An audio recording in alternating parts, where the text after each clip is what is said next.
Welcome to the Suicide Monk, and I am your host, and my name is Britton.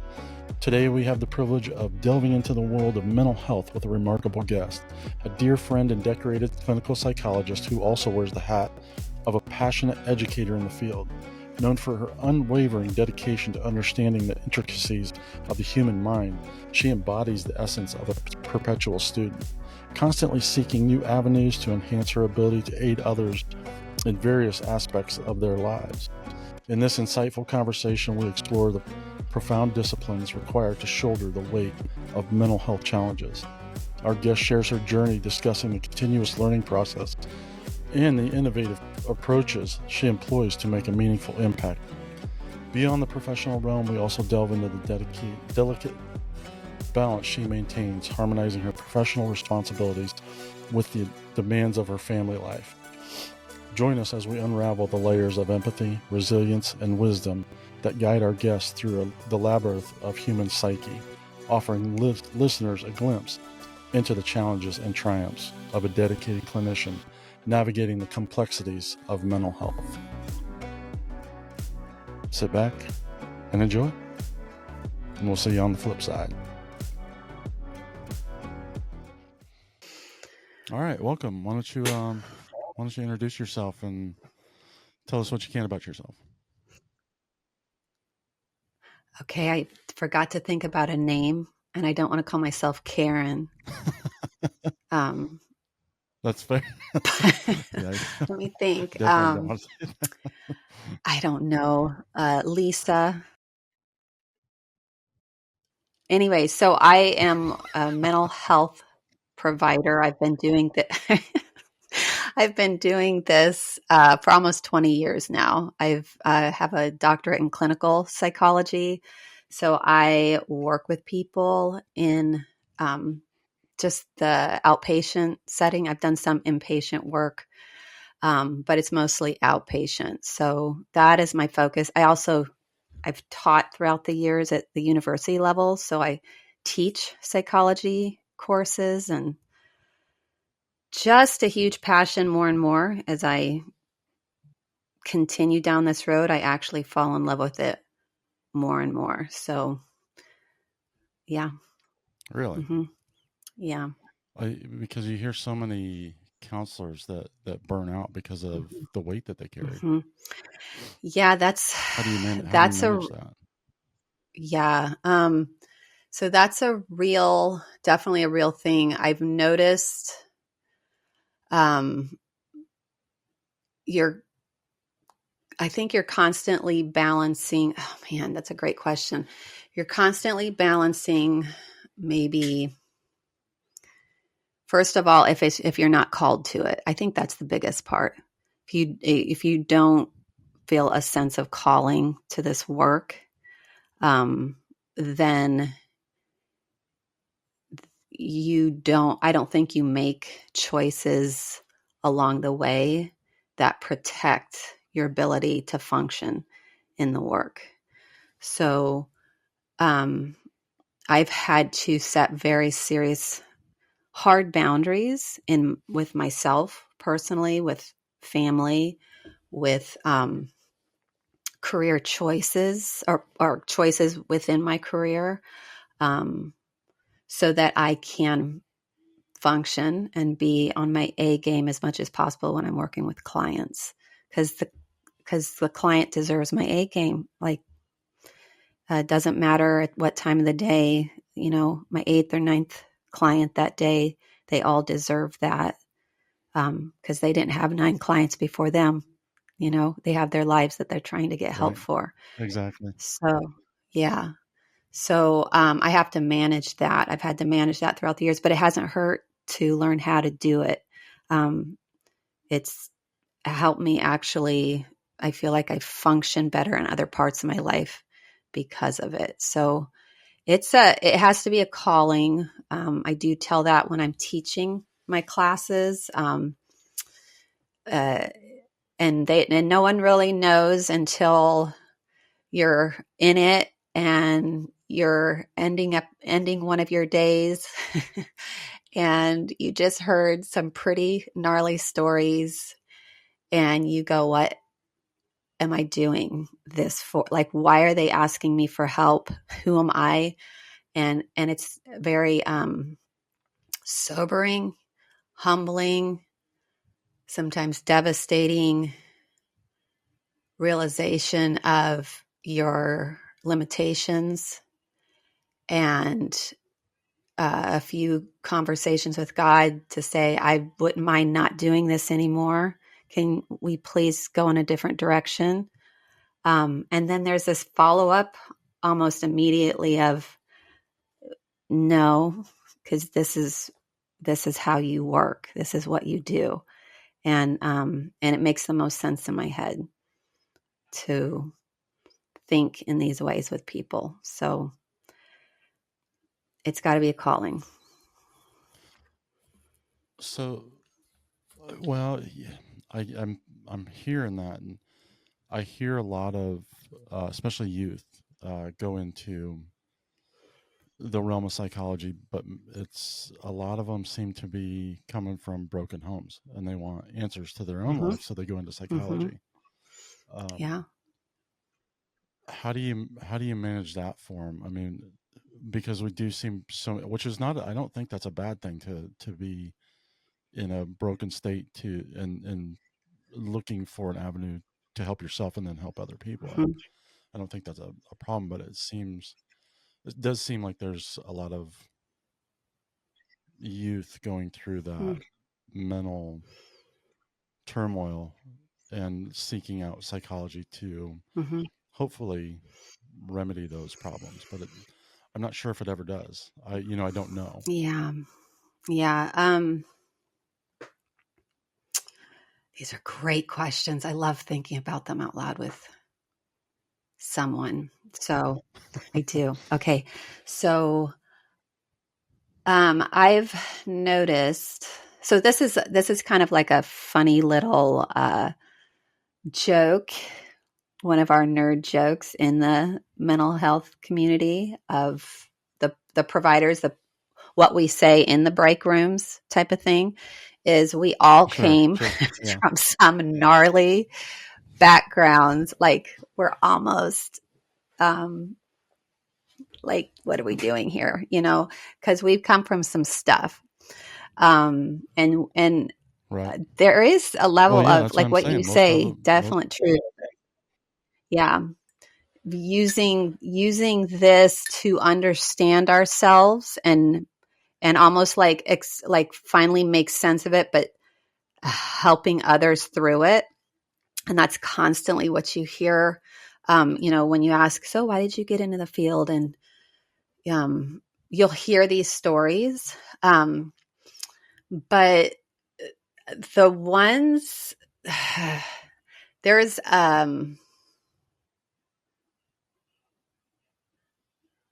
I think some people, there's groups.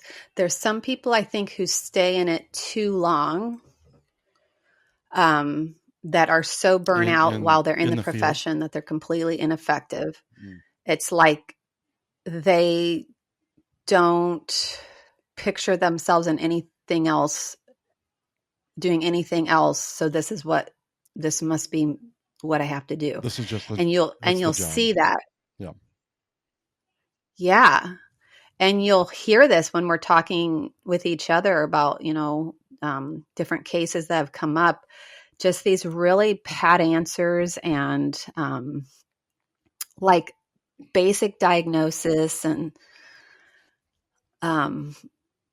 we're like, you're done, aren't you? You're not with you're not with your clients anymore, are you? Like, when we come in to the session, there's this kind of this place you got to go to in your head.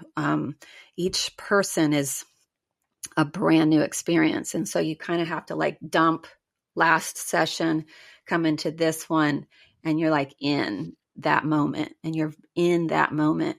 And you've got to be able to pace yourself if in the rest of your life, around the rest of your life. And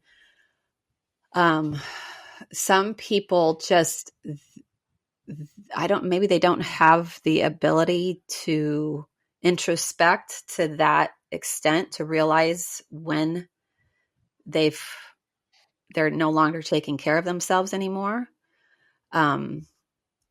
That I'm still trying to figure out, because Well, there'll be some really effective it's clinicians a that.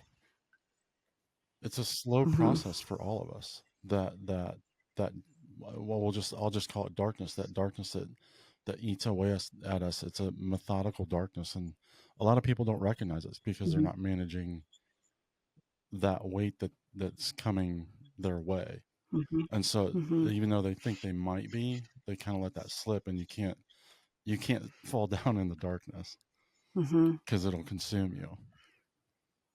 Does that make mhm. sense? Yeah, you have to be just, I think, very aware as well as you can. Now, I'm going to Yeah. include a lot of God into this, because I really I Yeah, I for sure. believe that most of the time I'm starting my day off with, God, I need your wisdom. I look at my clients for the day. I look over there. Each name has a story. Okay. And you look at those and some of these stories, they're in the beginning of help. Some of these stories, they're like on it and they're like engaged. Some of these stories are like, I don't know if I'm the person. I'm just here for whatever I'm supposed to be here for in that moment. Um, but I bring in God. God, give me wisdom over this list today, and give prep the client to come in to session. Do whatever you need to do Hmm. to help them be ready for today. And then when I'm in session, I actually have Jesus is in there. I know this is gonna I don't know what this is gonna sound like to people, but I No, invite him hey, in with me, let it because out. sometimes I have moments where I'm sitting there and I'm listening to content and my heart is aching, but I have my game face on and I'm listening. And I really am listening, but I'm also like pausing inside, that they're hurting, and I just need Jesus to be with me. I don't want to be by myself right now. I want to know that Okay. there's a presence with me, because I'm in it. I'm like in the trenches right now in this moment. Um, Yeah. Yeah. You're walking with people that are in their darkness. yeah, yeah. And so I personally feel that's been a big part of why I've been able to sustain throughout the years, is because I've not tried to manhandle the situation by myself. I've had to go in very Mm. aware of my limits, um, and just be extremely real as I can with people. And that's there are other clinicians like that, and I know there's a ton in the field that don't go there. And you can just it would be an interesting study. There might be a study done already, but just how many effective clinicians access some level of spirituality along with their work with people, how the longevity they Yeah. have with being able to work with people. The spiritual component it's like our core on existence. So everything is built from that. Sure. Yep. Yeah, I would agree I with don't know that. if I And I totally talk bunny about my trailed you, but spirituality yeah. quite a bit on this here. No, no, you didn't. Hmm. Um, I mean, I involve my spirituality in all this. So as I ventured down this path, I realized about a week ago that I have no outlet, nowhere to put everything that I'm carrying. But then I realized what it's done is actually forced me into a very spiritual and faithful relationship with my creator, with what I believe. Um, Mm-hmm. because Mm-hmm.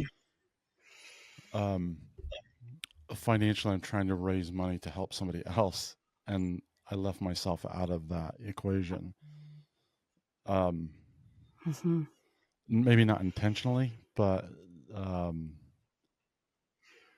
it definitely has pushed me in this weird intentional relationship with God per se. Um, and how I see that, and it's actually pushed me into not such an angry, like a more not even submissive, but a respectful relationship with God, and it actually helps me carry the weights that I am. Now mine are not the same as yours. You get 9 a day. I get once a week, so it's very different as far as the Mm-hmm. weight that we carry. But I understand it Mm-hmm. to a certain Yeah. degree. And I think So for people who kind of going back to your earlier question of, young people who are just starting off as mental health in the mental health field, I believe everyone going into it, there's a romantic notion to it in the beginning, like um, yeah, thinking of being a profound influence in somebody's life. Like people are drawn to thinking they could actually be that to somebody else. Um, so there's some unrealistic expectations for sure. But I think if I think if they're in a program, a training program, that's a good training program. Some of that will get sorted out as far as if this is how they should go about helping people. Because I mean, the program I went into, they required us to have our own counseling, and we had to have individual counseling and group counseling before we could even graduate. There was a certain amount of time. oh okay, And some even would treat that like, I just knock out 20 sessions. And I'm like, right, even then I right. could tell, No, I actually, feel like something's going to get lost in this, like you don't just knock out 20 sessions unless you really aren't trying to benefit and learn your own crap, that right, you're going to be coming yeah. into the session with. So it always bugs me with that mentality, but that is the group. If they are approaching it that way, they will not last in the field because there's so much soul Right. searching you do with your clients without them even realizing it, that you have to step away from and ask yourself, like, how would I have handled being treated that way by a parent? What, Well, you do you that all know, the time, right? would I, where would I be Like, if, yeah, yeah, yeah, because you're a yeah, human, you're human. You're hearing stories of people enduring things that other humans shouldn't ever have to endure. And um, I would totally be honest with you to say I have cried in sessions before, or I've had to pause on just now and then. I'll ask and I'll then apologize because I accidentally made the session about me for a second. But I heard some stories um, that I just felt for, that mother who experienced the type of loss that she did, or um, when I right, hear right. about how kids are treated, it's a lot. It's a lot. So you have to be able to be honest with yourself and be honest with your limits and be aware of your limits and be honest with the client. But I'm telling you, I guess the professional side of it. I don't know if that's helping you with what you're needing right now.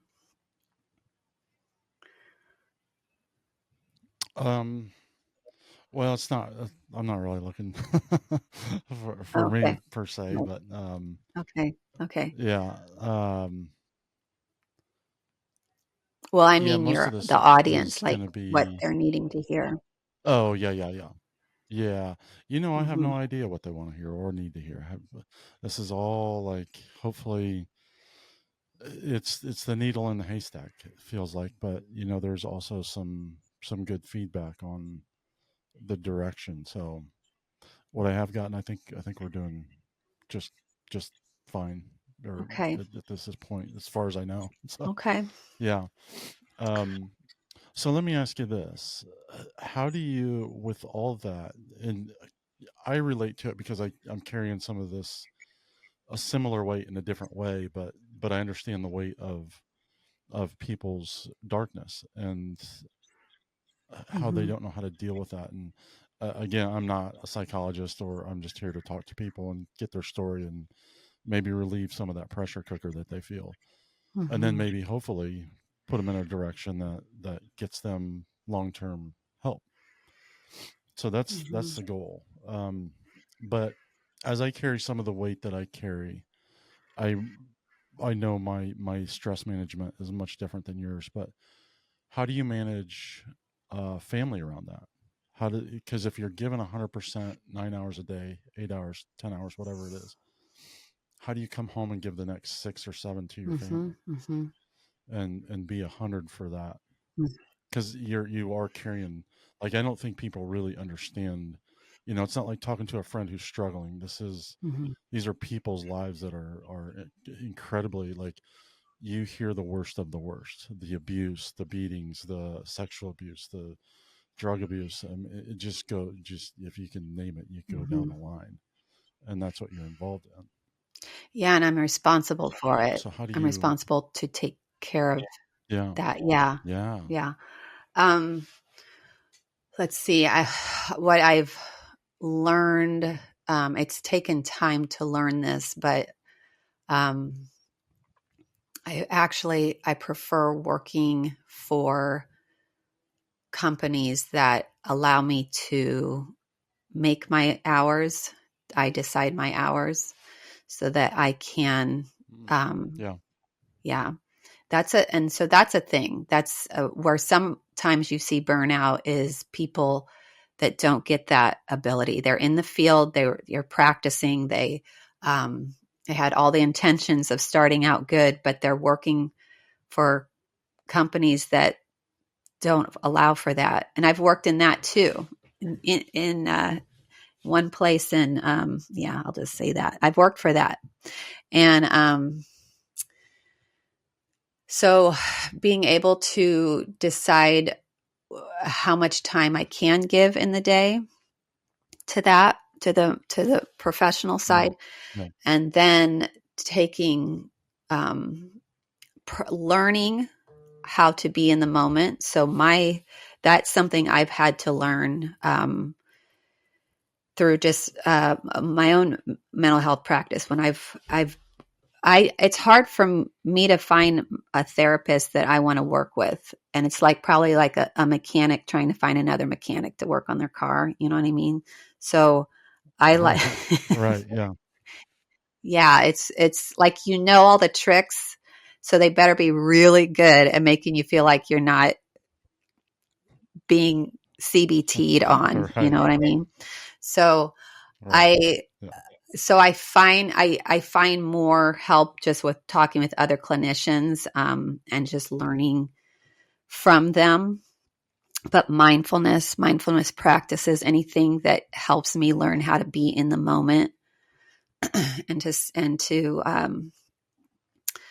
compartmentalize my thinking, so that when I'm driving home, I can from a day with clients, I can be in that moment driving home, whether it's listening to my podcast on my way home, having a long route home, but being there and then dumping, processing what I need to. But I like designate like every point in my day could have a title to it.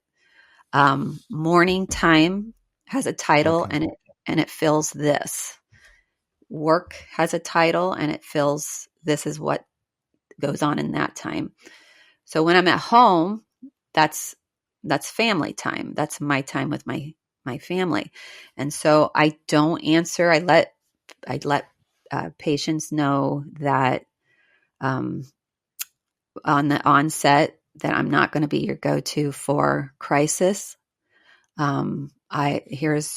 If you do access me for crisis, just know I'm going to send you back to someone else, like to someone that can actually help you in this moment. And then we have phone numbers for that, because I need to be able to be home with my children and my husband. And yeah, it goes like that. Once kids are in bed, there's another time it has a title, and it's so on. But it has to be very compartmentalized. Yeah, it can't glom all together. But I've had to learn that. And then you look like a real bitch sometimes. I'll just say it, because sometimes you have to tell a coworker, no, I'll get back with you tomorrow. Like, we're good. We're good. Sure. We can do this tomorrow, can't we? Yeah. It's not life threatening. Yeah. Tomorrow can wait. Yeah. Mm-hmm. Mm-hmm. So, Yeah. so that's good. I have several friends that are entrepreneurial people. And when you become an entrepreneur, you become very, very busy. Like starting a business takes every bit of your time. Mm-hmm. And Mm-hmm. the guys that I know have done it really well. They're very, very intentional about their family. Like the business is important, but the family comes first. Mm-hmm. Which is incredible because, they work 50, 60 hours a week. So how does that come into play? Well, they're very intentional about, like, even if they have to schedule their family in, they're like, everything else is done. This is Mm-hmm. my family time. Nothing, like, all decompression, everything's left behind. I'm going into this for 2 hours and then I'll be back at it.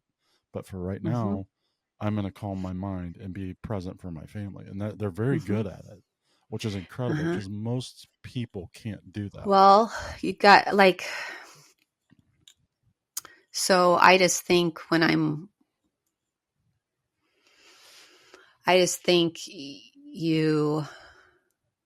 we do whatever we want to do, and we really do.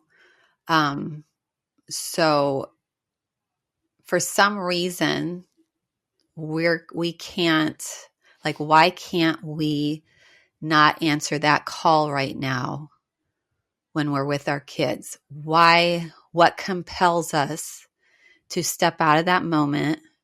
Oh, are we still on? Yeah. Yep. Okay. Something ended on the video part. Why do we step out of that important, if it is important with our children, how are we able to step out of that so easily? The second we get a text from a coworker or something completely in the other compartment of work, Right. that because we're not just going to turn it off, then we're just going to be sucked into that world for a little while, and meanwhile the kid gets about 50% of us, or 30%, or whatever. So it's like how we see ourselves. I think how we see, really, what is our level of importance. I think You mean if we think, self-importance? yeah, self-importance, I think we have way too high a valuation of Okay. ourselves most of the time. I think we should be Yeah. amazing to our kids, and that's about it. Maybe our spouses might think we're pretty great, but not that they even know, they know. So I think we need to switch that around, because if you do see yourself as, yeah, I'm just one person in this coworker's sphere of things, it's going to be really easy for me to go, I don't have that. I can do that tomorrow. And if they've just gotta, I got to have it right now, though, they'll go find someone else. And if we're not that important, Yeah. we're okay with that. But if we're super important, then we got to be the go-to people, and we got to be um, the experts, and the. I think that is actually the need to be needed, and there's some codependency stuff on that. That's a side note. But if you have to Right. position yourself and your work to always be needed, otherwise something bad Yeah. will happen, that's actually another can of worms. So, um, yeah, a realistic evaluation of self, I think, can go a long way. Mm-hmm. Uh, kind of feeding off of that statement, actually. Oh, how do I put this?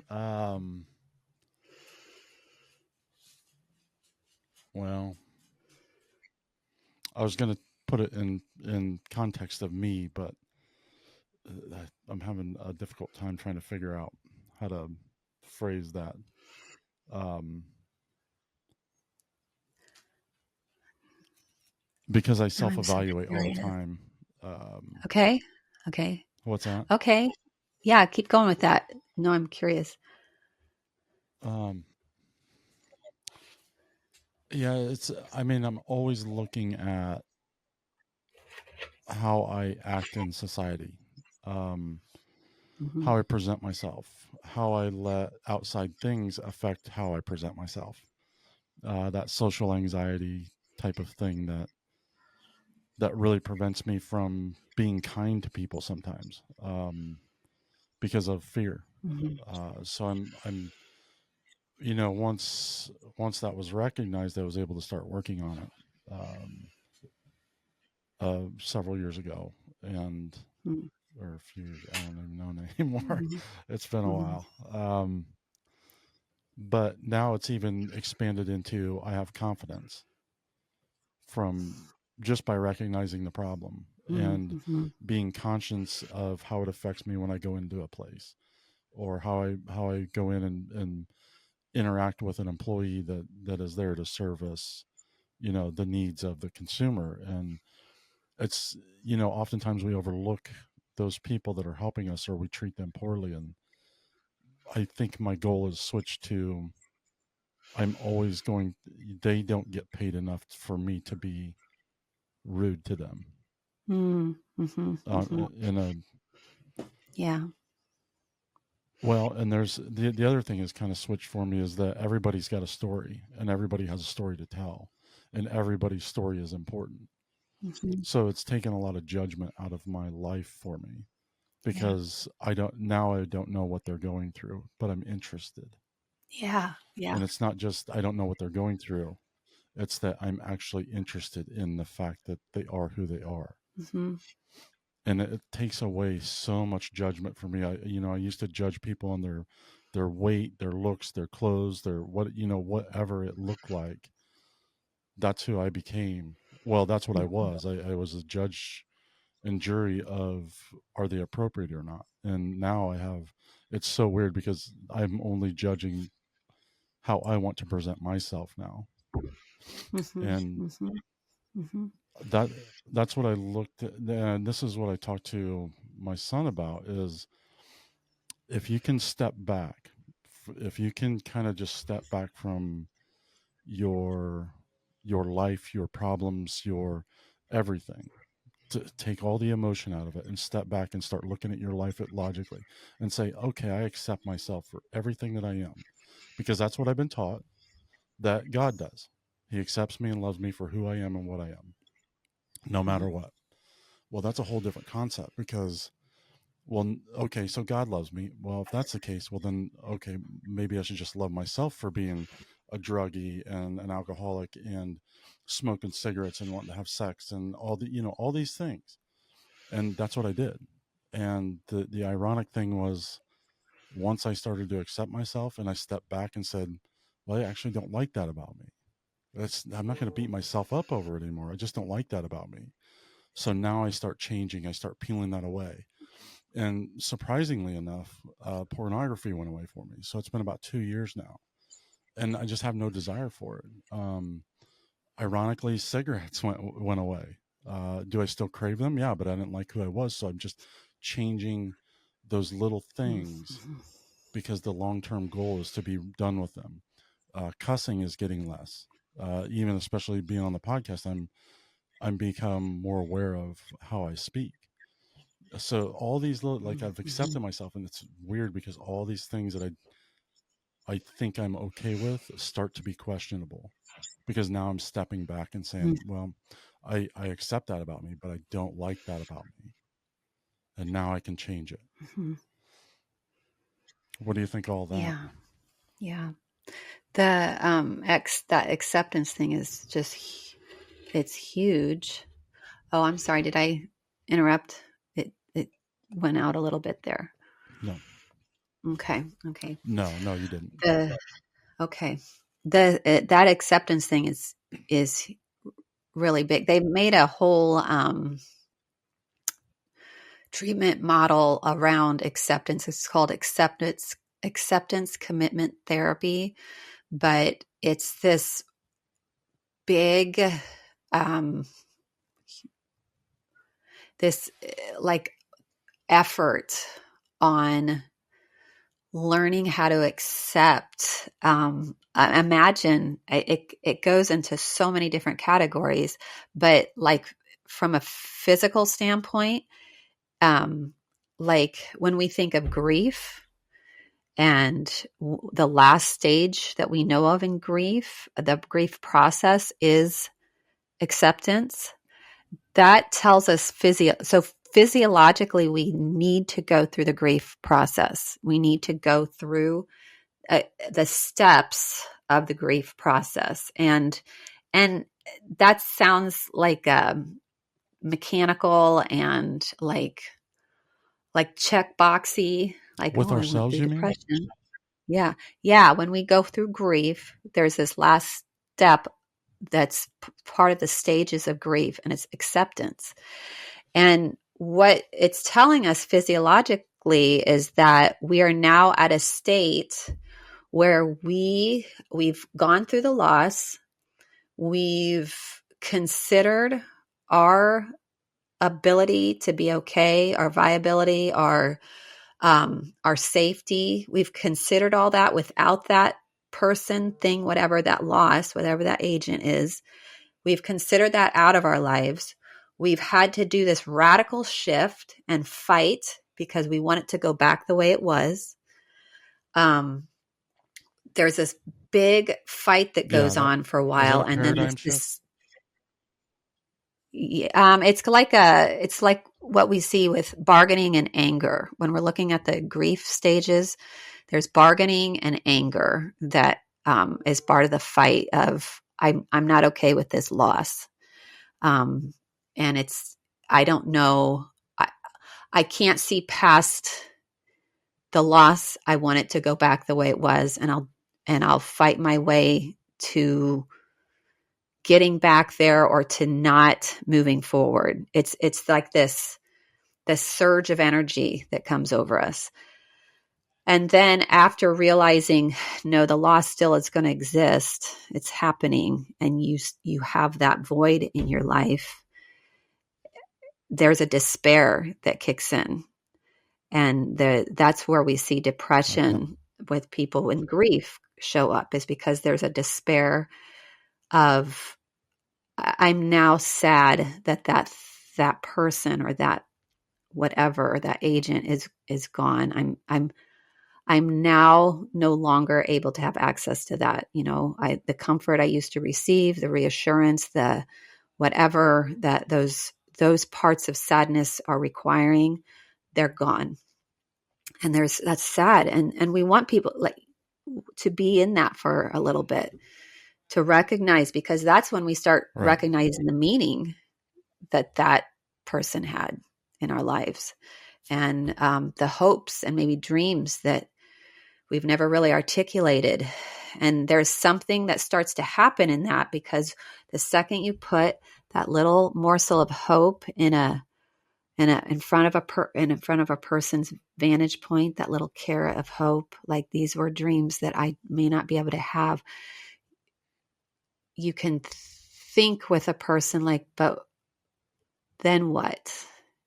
And there's a shift that starts to happen with people that enter into the last stage, into the acceptance stage, and that's where they start to go, maybe I'll be okay. I don't have that person in my life anymore, but maybe I'll be okay. Maybe there's a future. There's this thing that happens within our core, our physical core, cardiovascular, geotrack, all that, all the way down through our body, that starts to settle and go, I think we'll be okay. But it's a really important recalibration, and acceptance is about that be okayness, in all aspects. And so it's a really important journey to go down. If how angry people are, like, enter the conversation of acceptance. Like, what would happen if you could wrap your brain around this, or like you said, like, realistically evaluate yourself with others. People have stories. Why not lean into it and be curious rather than fight it because it looks very similar to yours? Yeah. Yes. Yeah.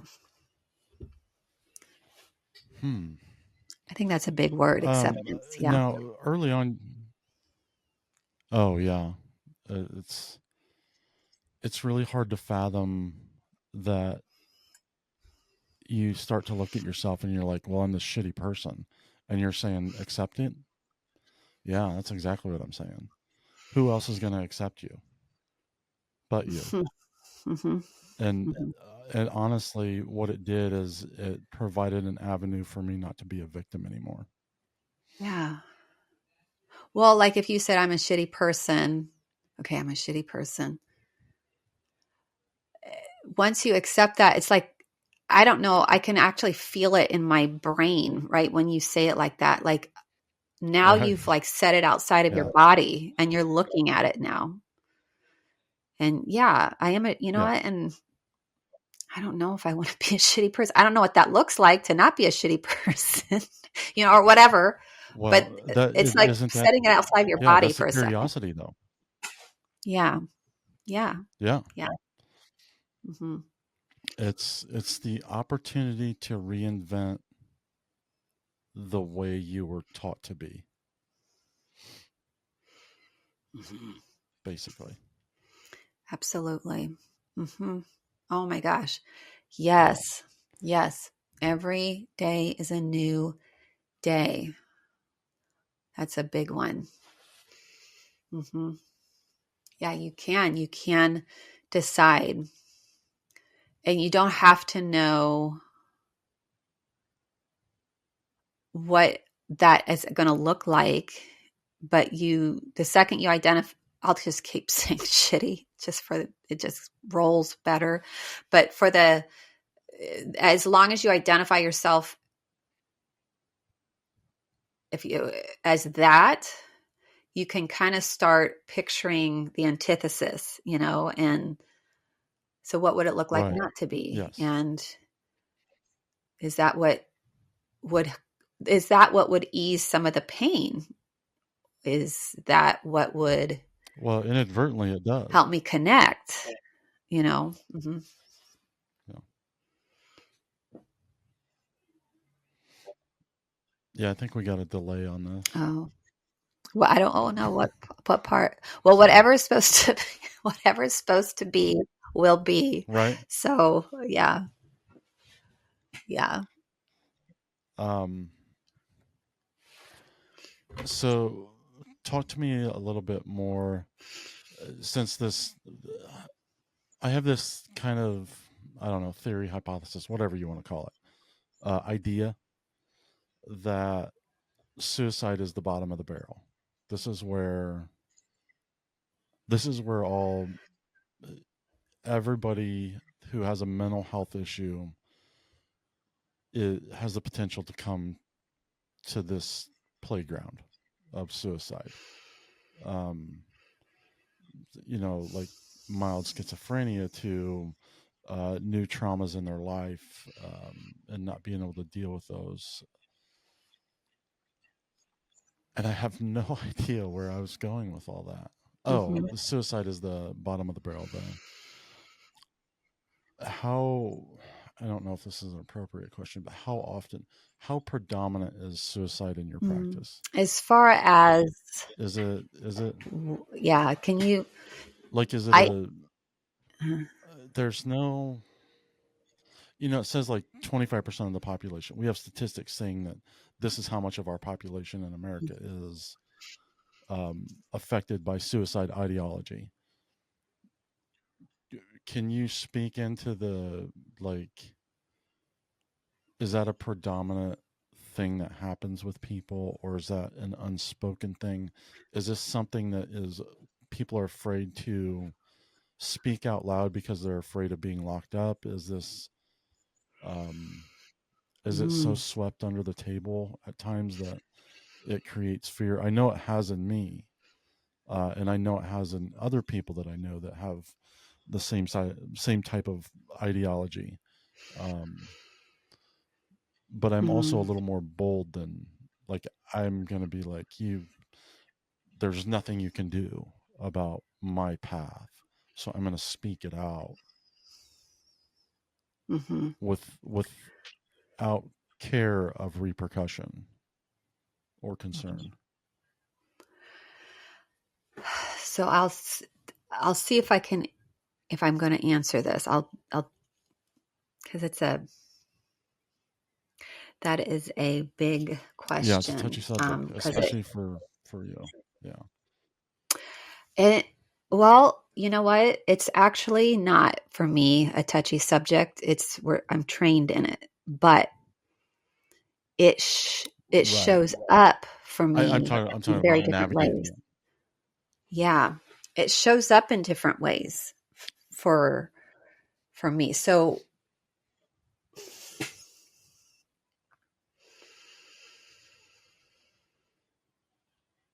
I would say most of the time when people are coming in and suicide is part of the discussion, um, it's in fact, I want to say this: when it enters into discussion, it's because I thought about this earlier today. So this is a really heavy question for me. So give me a second, and not because Sure.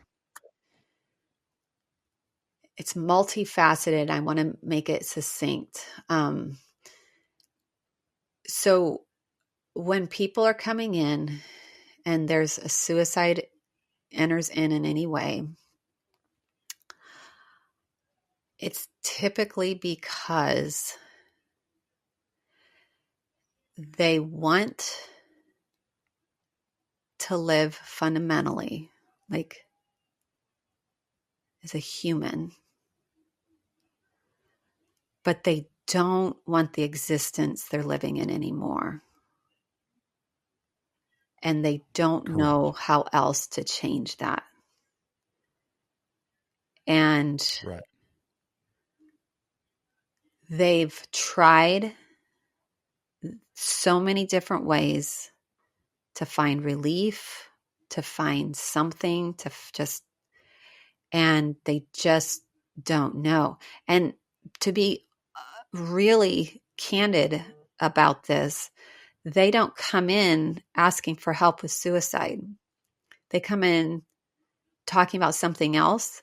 But if I do my job, I ask, one, do you feel suicidal? Or do you have history? Do you have history of suicide ideation? You ever think about suicide? That is actually how I find out more about if suicide has ever been on their minds. I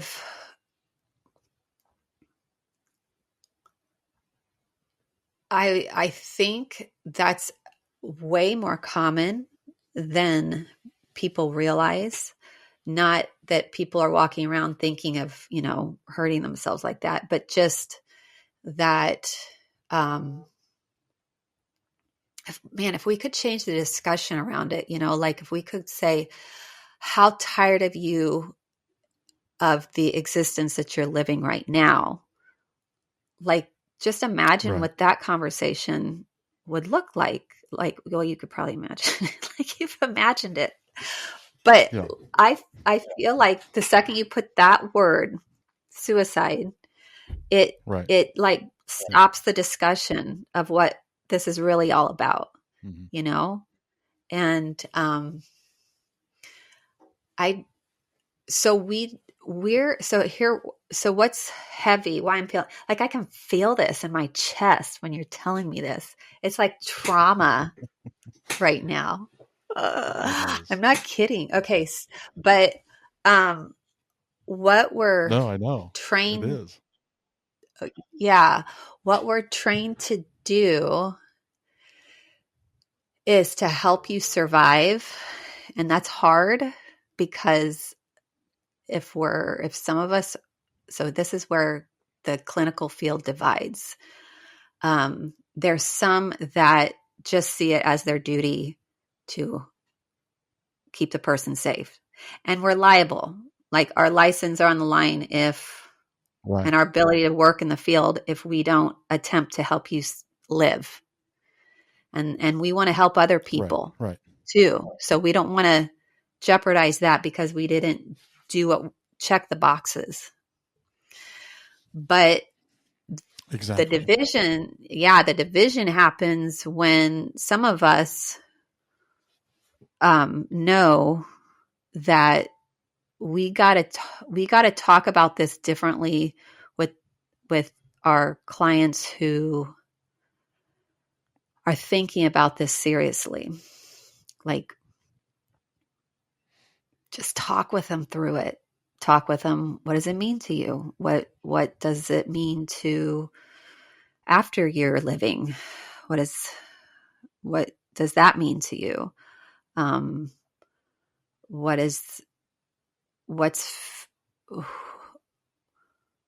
Who is being affected, and what does that mean? Is there things that we need to shore up now, so that you have peace about this? Like really enter that, and that's the field divides, and I'm totally exposing a part of the field here. The field divides because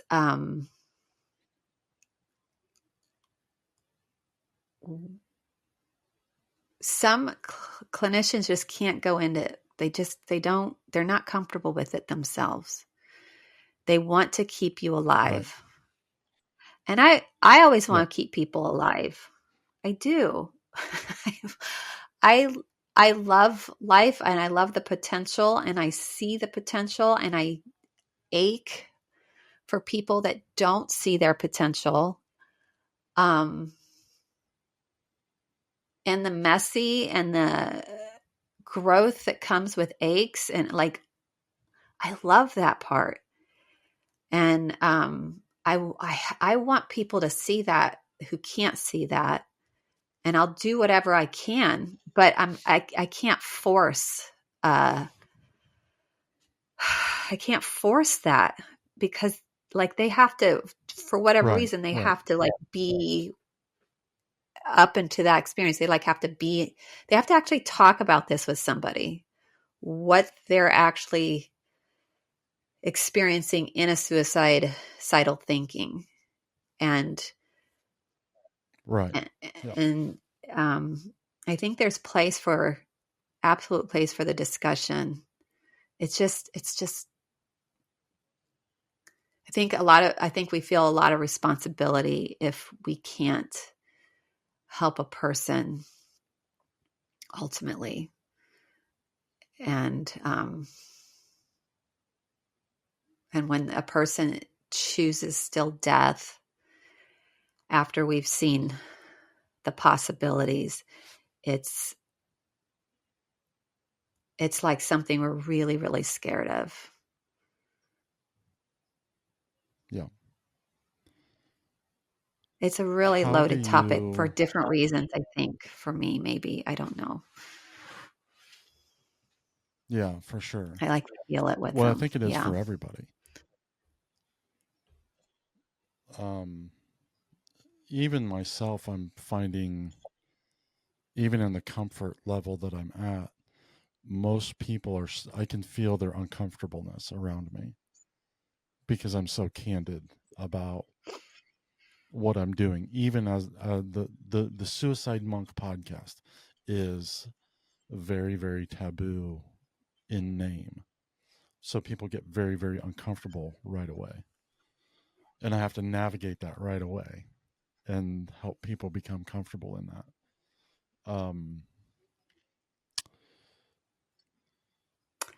I found in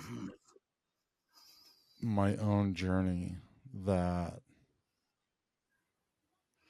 I I have some of the best friends I've ever had. I've had some fantastic counseling. Mm. I've found joy in the midst of darkness. Um, and yet,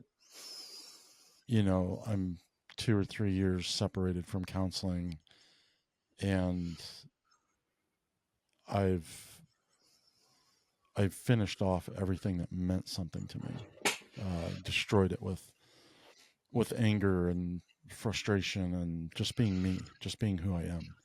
Um, so I'm back. I'm not in this like deep depression, but I have a low grade depression, and it's like, well, I did everything I could do. Like I literally think I've done everything I could possibly do. Obviously, I'm sitting in front of a microphone, which I never thought I would ever in a million years do. But um, I think that's part of the peeling back process I was talking. Once I started to accept myself, I started to. I'm popping out of a shell that I never knew that I had. Mm-hmm. Um,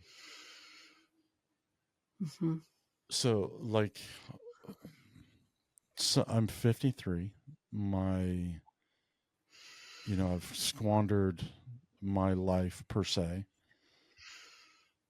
in not in good ways, and now I'm back in the same position of, well, logically, now it's logically, this looks like the right path to go take my own life.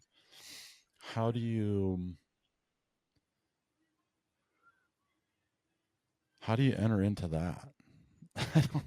Does that make sense? Yeah. Like as a clinician or Mm-hmm.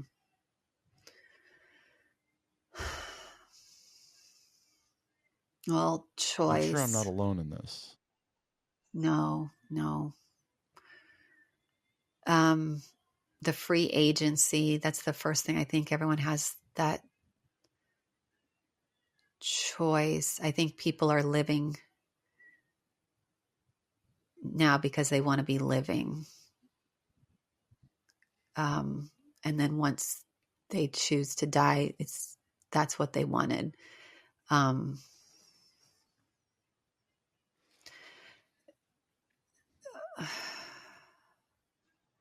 a little bit before that, you had said that people are uncomfortable around you when you start talking about it. And I think there's just not enough vocabulary, enough sentences put together about this Right. topic. So there's only a limited vocabulary people have. And so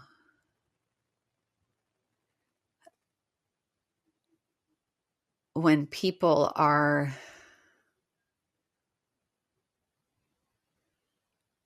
willing to,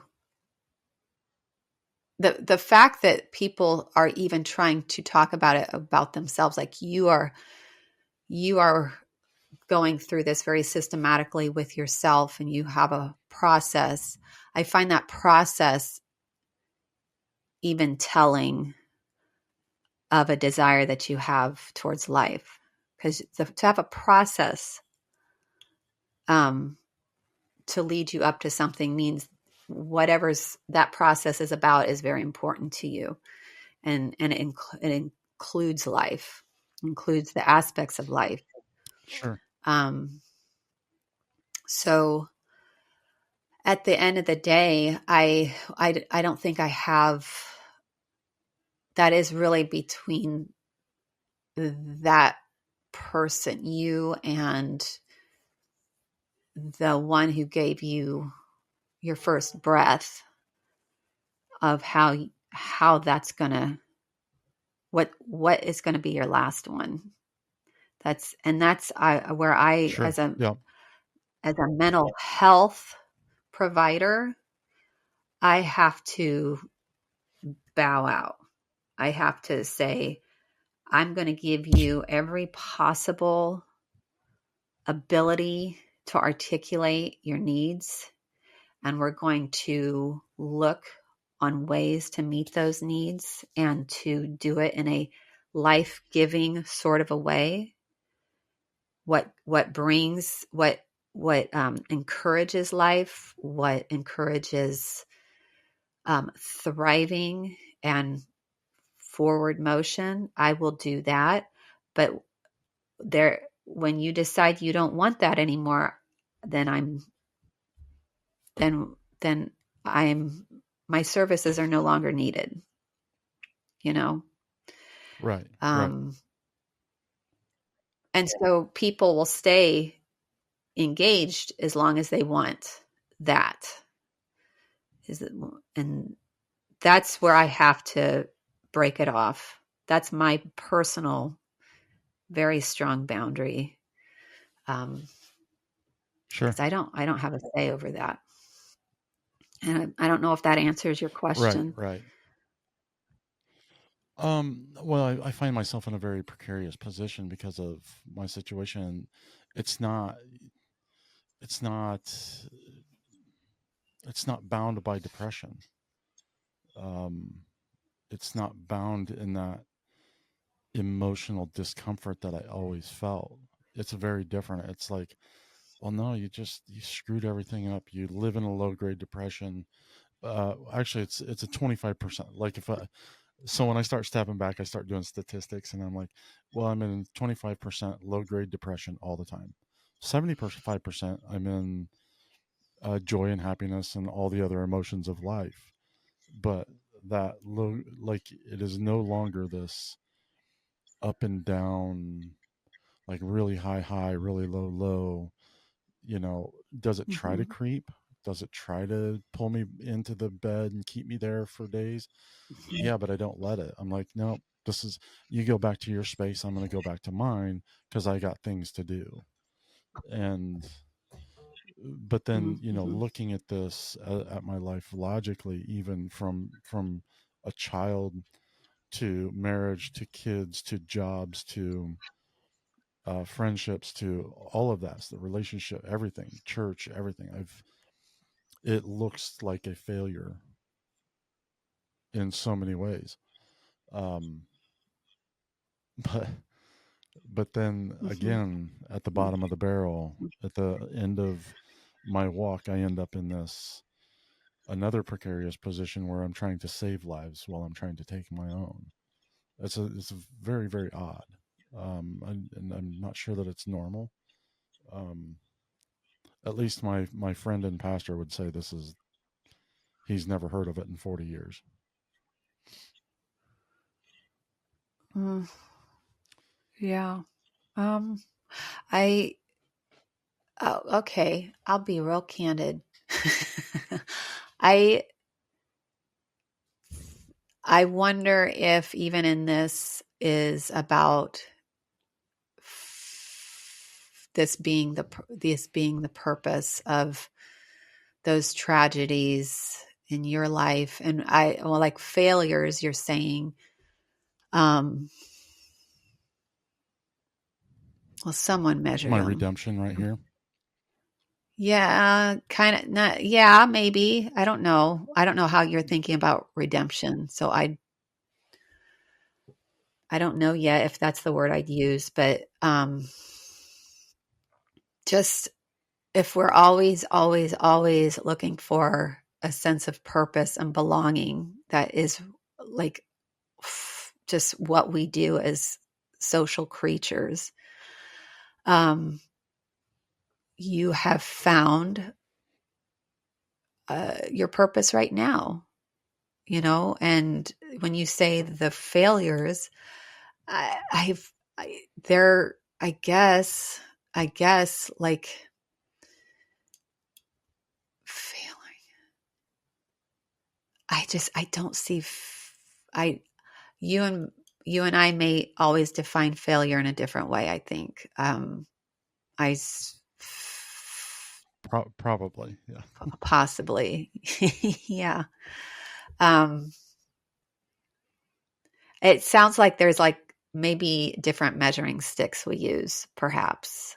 And um, Oh, for sure, for sure. I think mine are skewed. okay. So if they are skewed back to the I'm a shitty person mindset, Mm-hmm. if they are skewed, Mm-hmm. then what would an unskewed measurement look like? That's, I guess that's how I think about that. Um, if Right. I, yeah, if I were to look at what I've gone through is for the purpose of now being able to speak into people's lives profoundly, be able to talk about this subject in finally an accurate, perhaps the most accurate way. Uh, that's, I don't know. I don't know how much this topic is out there in this way, in this format. It's not. Um, There's nothing out there yeah, that I know of. There's nothing out there. yeah. So you being able to speak about things finally and developing a language so that when we talk about it, that person coming in for help or that just being able to talk with their friend about it, they can now talk about it like as a method of coping, implying that there's still life ahead. It's like this is how Right. I'm coping with how I've perceived my failures is I'm considering ending my life. I don't want to go on. This is how I'm coping with that. And like that, the discussions can Right. be so Yes. different. Yeah. Mm-hmm. It's be so different. So I think, I don't know, redemption. I have to think on that. I'm a muller, but I don't, it's like, this is your purpose now. And it's an important service. Um, and I wouldn't be on it if I didn't I wouldn't be doing this in this moment if I didn't feel that it could help people. And I like Right. life, Yeah, and that's exactly. why I'm on this. Yeah. Yeah. Which I appreciate. Yeah. Yeah. Okay. Mm, Yeah, we got a little delay, but mm. um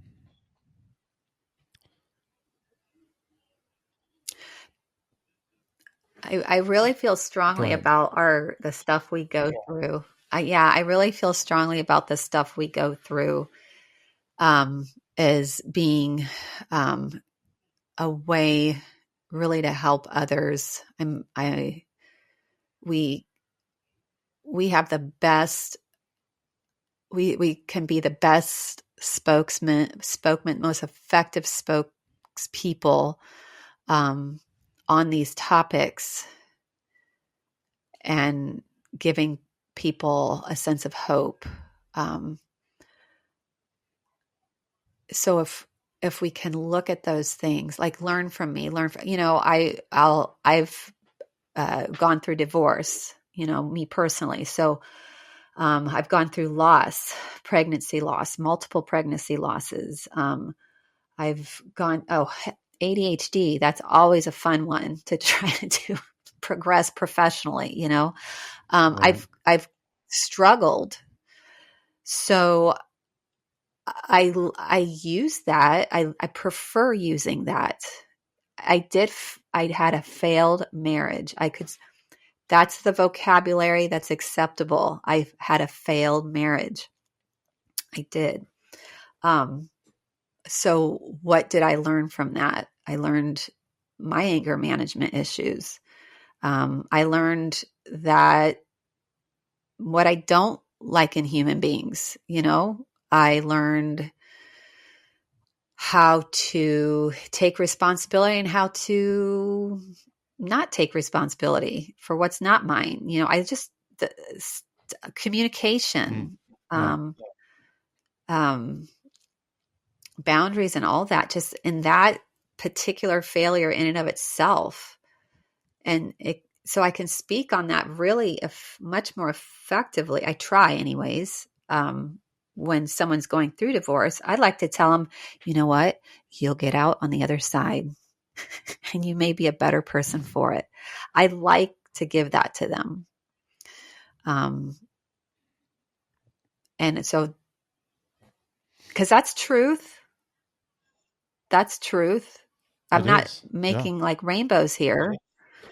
Yeah. So whatever the pain that you have experienced, the most horrendous, and I know there's some pain out there. Um, how are you using it? Oh man, how am I using my pain? Mm-hmm, Gosh. mm-hmm, My pain usually manifests itself in anger, rage, frustration, um, and then obviously sadness, a lot of tears, a lot of sadness. And I don't know how to get away from that. Ever since my brain tumor, I've been this blubbering idiot in regards to, like, I'm so emotionally, it's overwhelming. It just comes on like it's a freight train out of nowhere. And I haven't really learned how to manage the sadness in that yet because I get choked up all the time. And this is very, very difficult for me to do on camera for people when I know that freight train is it's barreling down and it's coming. I just don't know when it's coming. mm-hmm. Um, oh, did I cut you out? Cut out. No, no, no. Okay. So that's how you express your pain, but I'm talking like the utility Yeah. of pain. Like, so I'm super curious if you said brain tumor. Yeah, there's some parts of the brain that ever fully 100% recover after some of these things, but I'm curious if actually what some of those tears are about is just because you've grown past anger. Anger was probably that was your shut off valve, for the things that you felt Yeah. Yeah. yeah. And so you don't need your shut off valve anymore. And if anything, and then the combination of you hearing people's stories now and developing the sense of like even more compassion or even an awareness of the human condition, and that there's empathy that grows in that. So that empathy is part of mental maturity too, is to develop empathy towards others. Only little kids, little itty bitty ones especially, they not highly empathetic. It's very hard to put themselves in another person's shoes.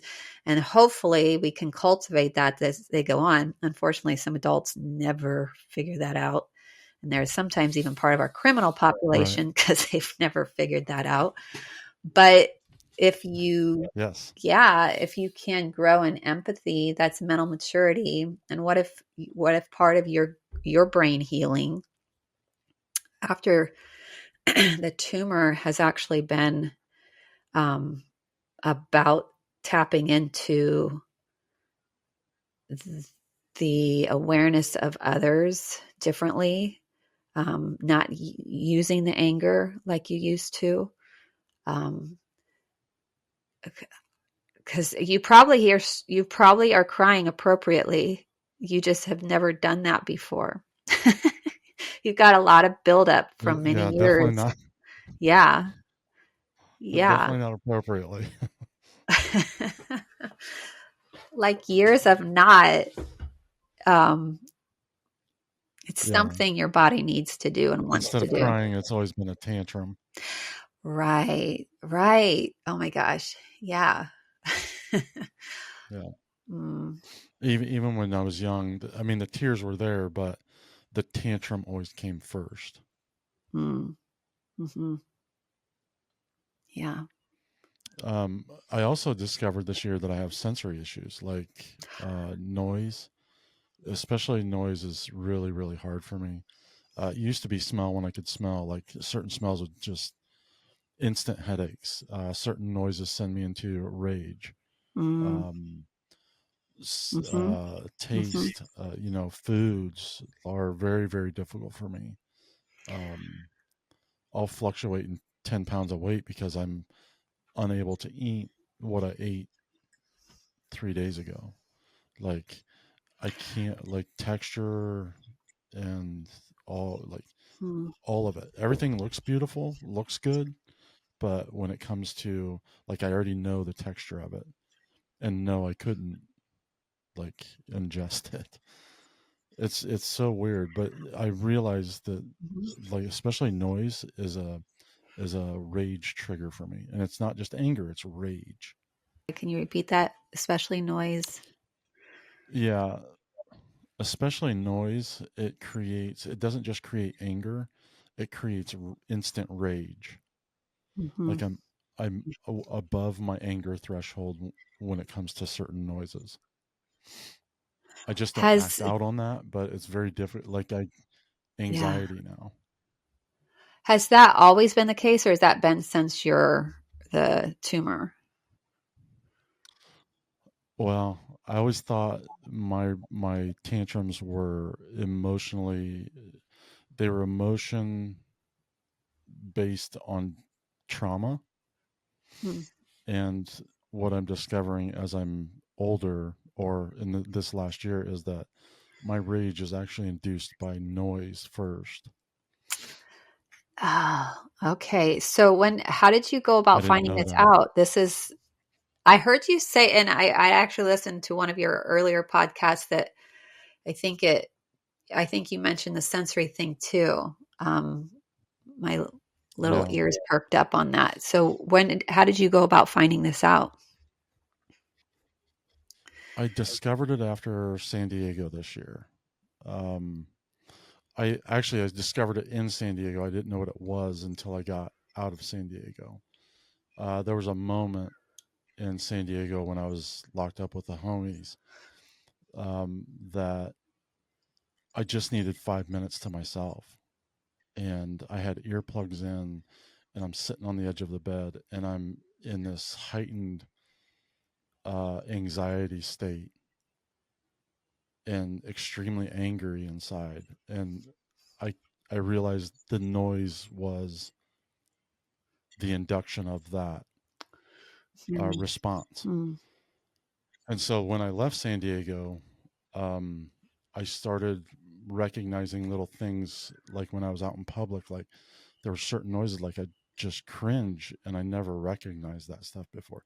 Now looking back, I was like, okay, yeah, that makes total sense. That 100%. That's why I can't handle dogs barking. I can't, like, there's just a certain tone in mhm, that just, mhm, and not all dogs, but there's certain dogs that just induce rage in me, and certain people's tones. Like, I was mhm, a restaurant, not long ago, and this lady was talking low voice, not even being Oh, we mean or cut anything out like again. that, just Huh. low tone voice. I barely heard her, but the tone of her voice instantly enraged. It flipped a switch in my brain of anger. Mhm. I was like, oh my gosh.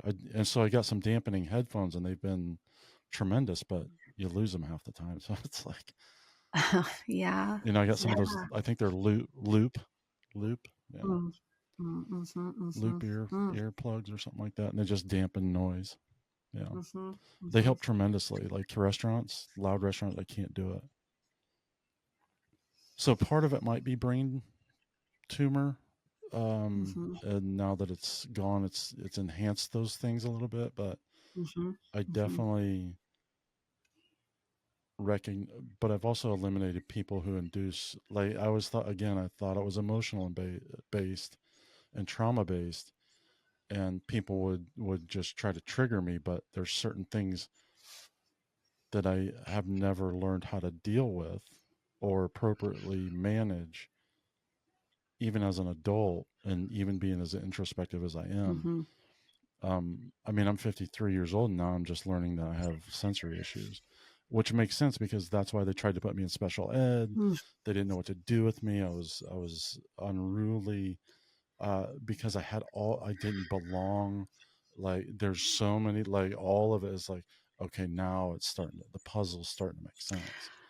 Like this is why kids didn't want to be around me, and because I alienated myself with if something went wrong, it was a tantrum or it was rage, it was anger, and kids didn't know how to deal with that. They didn't, but I didn't know how to deal with the outside world as it was mhm, closing in on mhm, me either. mhm, I don't think. mhm. That is so awesome. Um, that's so awesome because I think my thought is I'm so glad that you found that out, and um, that's what I always hope people can,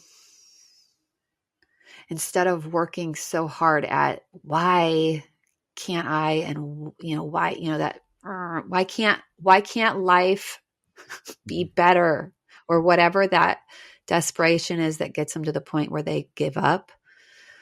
um why Right. not just start, ask, just be, go to go to go to maybe a professional for a little bit, and see how far you can go there. There's going to be some questions answered there. Why not go through another experience, and learn some more? Just constantly be in just this learning mode. Um, like, because this is where you're at right now. I am so happy for you to find that out, to be able to put those pieces. Yeah, it sucks to maybe listen to the All noises right. that you do, but to be able to finally say that's what that is, and that's what, now this is what I can do. Um, and Yeah, I just, exactly. yeah, this It's is the what I, recognition of the problem. yeah. And you've gone through other things now, and help in other ways to put some of those pieces together. And I that is that is where the hope is. It's being willing to keep asking questions. Um, Right. mhm, mhm. So I'm really Yeah. glad for Yeah. you. Yeah. Um, so in clinical psychology, so are you a clinical psychologist? Yes. That's what I do. I didn't know that. I did not know that. I thought it was just, but I don't know all the terms either. So that's Oh, yeah. There's still about surprising. 48 or So something. I don't know. Yeah. oh, Yeah. okay, Psychology is perfect, a big field. perfect. Well, no, so I wasn't expecting that, and I know um I was thinking just therapist, but I don't know what that encompasses. A therapist Got can it. Okay. encompass a lot of things. I think Yeah. so. So like, Um, that's one way. So a psychologist, they can practice the field of they can practice the science of psychology through therapy, if that makes any sense. oh, okay. So, like, Yep. I Yep. practice psychology through testing. I practice it through teaching. I practice it through um, research. There's the science, the field. I use it in different ways, and one of them is through mental health Hmm. therapy. And that's the clinical part, Sure. and that's my favorite part. Yeah. Yeah. Yes. Yeah. I think I would have done well in that field if I would have realized I was as smart as I am at an early age. I didn't realize I wasn't a dummy until very late in life. Well, okay. Well, that's good because you're not a dummy. I can tell. Yeah. Yeah. Yeah. I didn't know that. I was kind of dumb. Am I a dummy? This dummy doesn't know he's a dummy. Yeah. Oh, that's funny. No. Um. Uh. I do have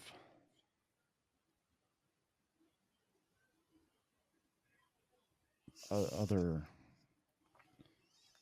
questions, but I think I always have like test questions or like not test questions, but um, prep questions to keep me on track. But I always ask them, so it's like in just a natural way. So I don't know what what else there is. Yeah. So, you read a lot. You read a lot of books. That's Yeah. what I was going to say, Oh, yeah. right? Yeah, Um, yeah, a lot of, yeah. Probably, I never feel like I read as much as I could. And there's always someone that reads way more than I do. So I like to read. Yeah. yeah, but you've given me some good recommendations over the years. Mm. Is there anything that you have now that you've been reading that you would recommend? I'm stuff I'm That's a reading good right read now. for What's that? just a good read to Hmm. for somebody searching. Like the Book of Joy was really good for me. Desmond Tutu and the Dalai Lama. That was a great book. They, two different. Basically, I know Buddhism's not a religion, but basically two religions come together and they both say the same thing about love and life and living, and it is a fascinating book. So it was like, so there's what it did for me was it told me a truth about the goodness of what they were both saying, Hmm. which was love, loving people and loving each other and just engaging in life and finding life, and fantastic book. Hmm. But the other one was the Switch on Your Brain by Caroline Leaf. Hmm. That Hmm. was a good one. That actually was a pinnacle point for me in depression because it allowed me to I don't just the neuroscience behind it. Hmm. I I loved because it delved, or at least it cohabitated with psychology in a way, Hmm. and I love that about that book. Hmm. Hmm. Um, Hmm. so yeah, anything that you might be reading that you think is good, I'm always up for a good one. So Yeah. So that's, I, I read a lot of brain health stuff. So the one, the author that I've been getting into, well, he's actually he's a neuroscientist and, actually, I don't want to misspeak. I know he's a neurosurgeon. Okay, I'll say his name is Raul Jandial, I think is how you, Jandial, Raul Jandial. And on life's I think it's On Knife's Edge is the title of the one I'm reading right now. I just finished a different one of his. It's about um, exercising the brain type of thing. It's brain health. But he comes at it from just these very real life stories of this particular one I'm reading right now is his experiences in brain surgery, that the stuff he has interacted with, the different stories, and what has been found out, people's life experience. The human experience of a surgeon who has a brain surgeon who has the power of life and death in each little slice, or of changing a person's life profoundly with each minor little micro incision, and the profound weight of responsibility he feels.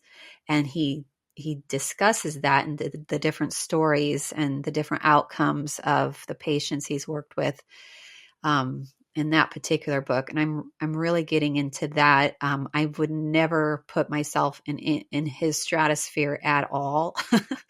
The only part where I feel it with him is the responsibility for what people leave my care with. Like, did I do it what I needed to do with that person? Did they're not leaving how I'd like it? This isn't ending how I prefer it going this way. There's this constant,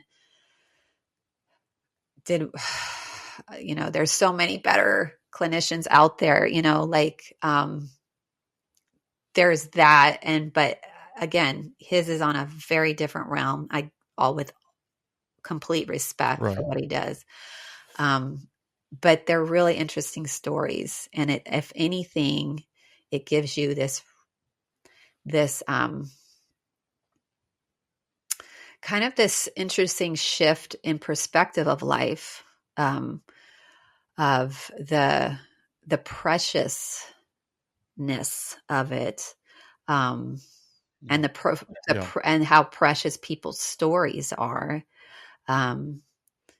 the dependency they put in professionals, and what that professional is feeling, and what that professional should be feeling on the other side of that, the responsibility they should be feeling. And he does it so well. He's done what I respect even more about him is he's brings this. He actually offers through his I think he has a nonprofit. I can't remember the name of it, but a nonprofit organization, or he's a part of it, who goes into different countries, like third world, underdeveloped countries, where people are in desperate need of brain surgery, and they can't support it in their country for different reasons. And so he goes and he gives free brain surgery, I believe, for all these places. And so you can actually see him on Facebook, of kind of a recent trip he's been on, and his website. He has a website now that you can see. So it's really fascinating. I'll definitely check him out. Yeah. And I thought, actually, I didn't mean to think of this with you, what you said with your tumor. You just happen to ask it, and this is why I happen to be reading right now. But you may really appreciate it personally. So, Yeah. Well, and that's it's always for the listener, but I'm the one that's interested. So, yeah. I I'm always I mean, I'm interested in that type of stuff, Mm-hmm. and I'm always fighting for life. But you know, um, it just hasn't panned out very well for me. Yeah. So, um, you know, Hmm. people think I think people think that because I'm on a path to go um, Oh, hell, I don't know where I was going with that. Anyway, that train left the station, which happens often anymore. But um, well, yeah, I've asked all my good questions. All my. Do you have anything else that you would like to add? I know it's hard to give advice in this situation because of your position, and but any Hmm. suggestions that are not, that aren't going to hinder um, your movement and your practice or compromise anything. Mm-hmm. Um, I, I, my thing that I guess I care most about, and probably why I thought this may be a good platform, is to stress um, the important, even people who are considering suicide or have, um, I think that's my first group, is who I'm thinking about, people who are considering it. Um, to There's a reason why you're still living and your brain is still engaged, and um, there's still questions to be asked. I do recognize there's some not so ideal mental health services out there that I think have actually done disservices to people, and um, it's hard to retell your story to hopefully another therapist who may have a clue. And I respect that. Yeah. Yeah. But it doesn't have to be, if we can't expect um, one therapist to save your life. Um, they are put in a season of life for you to learn something in that moment. And if it comes to the point where they're no longer effective, you can fire them. It's okay. But go to someone else that can talk about this stuff for real. You should fire them when they become ineffective. Right. Yeah. Um, Yeah. but don't lump all of us as, like, don't lump me in that category, is what I'm saying. And there's others out there that can listen really well. They may not tell you things you like to hear about yourself or about Yeah. life. Um, they may get real interested in their techniques and so on. But that realistic evaluation of ourselves, that doesn't mean our evaluation of ourselves means, if I'm real about who I am, I'll see myself as a pile of poo, but I don't need to see myself as amazing either. I need to see myself as a viable human being that has that has breath in me for a reason. And Right. Yeah. yeah, and so if that's the case, then we can listen to a lot more crap and tolerate more, um, because within that, like, we may not have executed that piece of information any better. We hopefully Right. are doing a good job, but I just think, um, I will always be, I believe I will always be a person who sees potential in all human beings, and so um, why not find out what that is?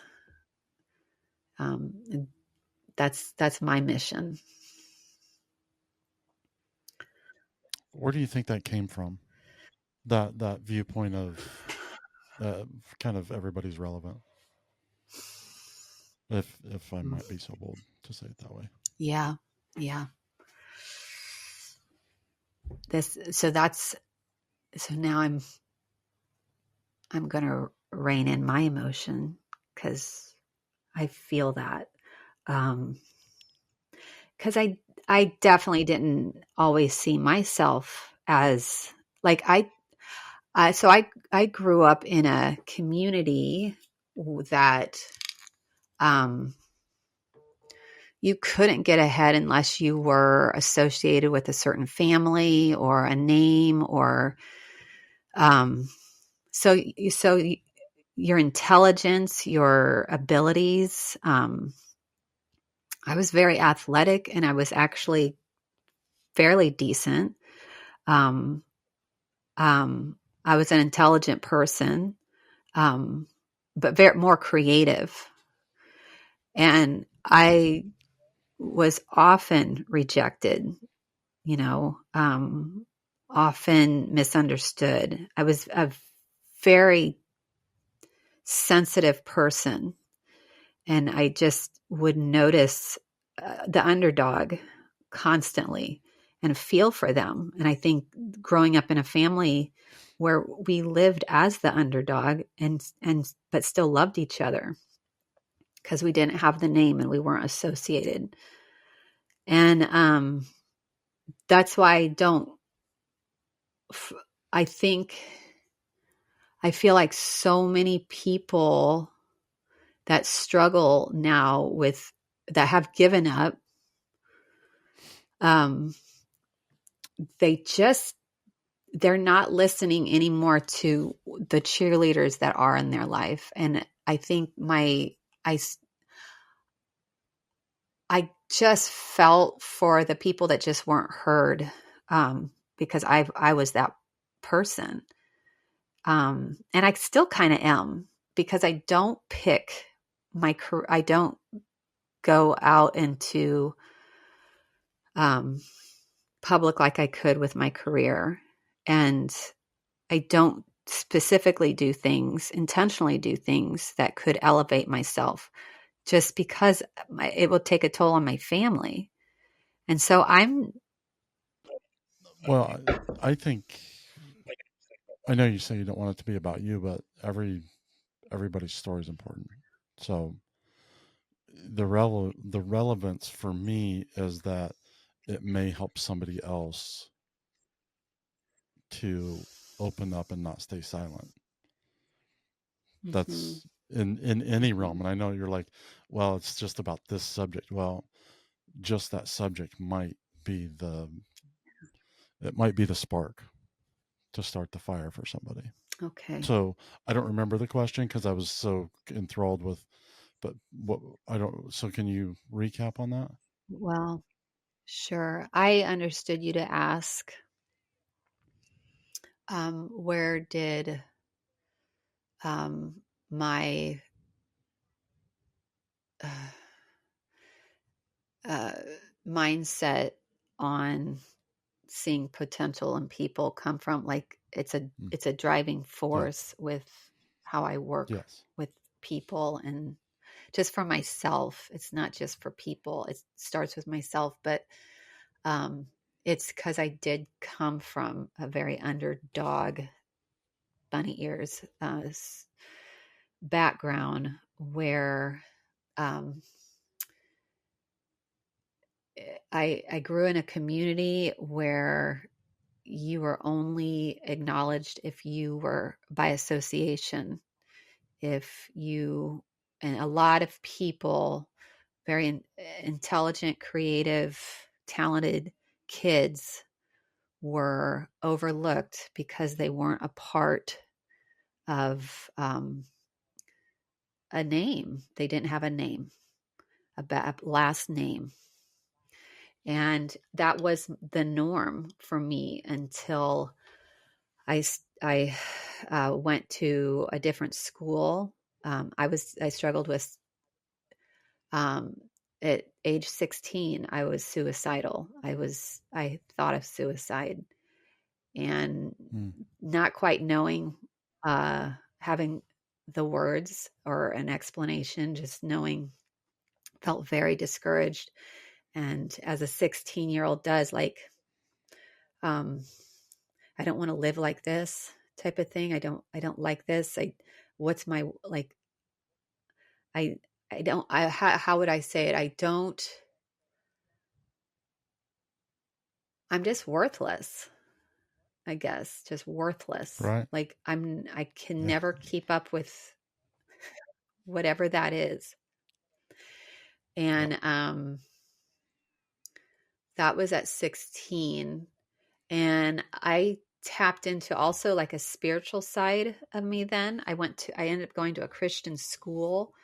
Um, I dealt with, like sexual, I wouldn't say, I wouldn't call it abuse, like how I know abuse could be, but in the, in the public school, um, I was, boys were just, they weren't kind, and they treated my body Mm. like an object. And, um, so uh, I didn't want to use, I grew up in a Christian home, and I didn't want to use, well, any of the substance that were floating around so easily around me. It just, like, in my core and heart, I just didn't want to, but I couldn't get away from it. So I just isolated myself a lot. Yet I Mm. had a lot of, Yep. I was creative and intelligent person. And, it could only be recognized at home or in very small places. And so I finally went to a Christian school. I found this Christian school. I was invited by a friend on Friend Day. And it was such a breath of fresh air in 8th grade. Like, a boy held the door open for me instead of trying to touch my boob.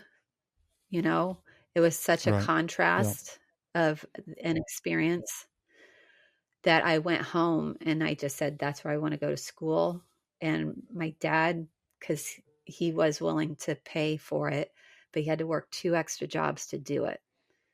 And I didn't take that for granted. I knew exactly the sacrifice he was doing. Well, not pay, I didn't know Wow. fully. Now, as a parent, I know exactly the sacrifice he did. But at that time, I knew. So you And it was you at the recognize it Christian as a school teenager. of what, Your dad's sacrifice. of, yeah, yes, because we were poor, and I knew the tuition cost of that place, and I knew, Mm. like, we didn't have. That's so much why I couldn't keep up with so much, and I not only didn't have a name, but I didn't have money to at least wear the cool Nikes, or, um, I couldn't associate with the friend groups that had the money. So I had to go solo a lot. I had a few really good friends. Don't get me wrong. There were like probably like in a handful throughout those early days, elementary and middle school and so on. But, um, it just, I, but I did a lot of, I was, an intelligent kid. I'm not, I can't, I did, taught myself piano, and I did writing. I won writing contests, and, um, I built things and tore apart things and put them back together. Like, I was capable, and it wasn't sexy or something. I don't know. So by the time I was 16, I was at this Christian school, and I really was at my lowest because I didn't know where I fit in anymore. And I didn't know, have the language. I would not have been able to explain it. I just did not like life anymore. And, that's actually where I tapped into my own spirituality. Was, I just started having a relationship with God and Jesus in a very, it's kind of an existential way, like your first, I don't know, one of the few 16-year-olds who's existential, but I was that. Maybe at that time, no, they didn't have emo at that time. So whatever emo was in the 80s, that's what I was. And um, so I ended up being class chaplain in my sophomore and junior year.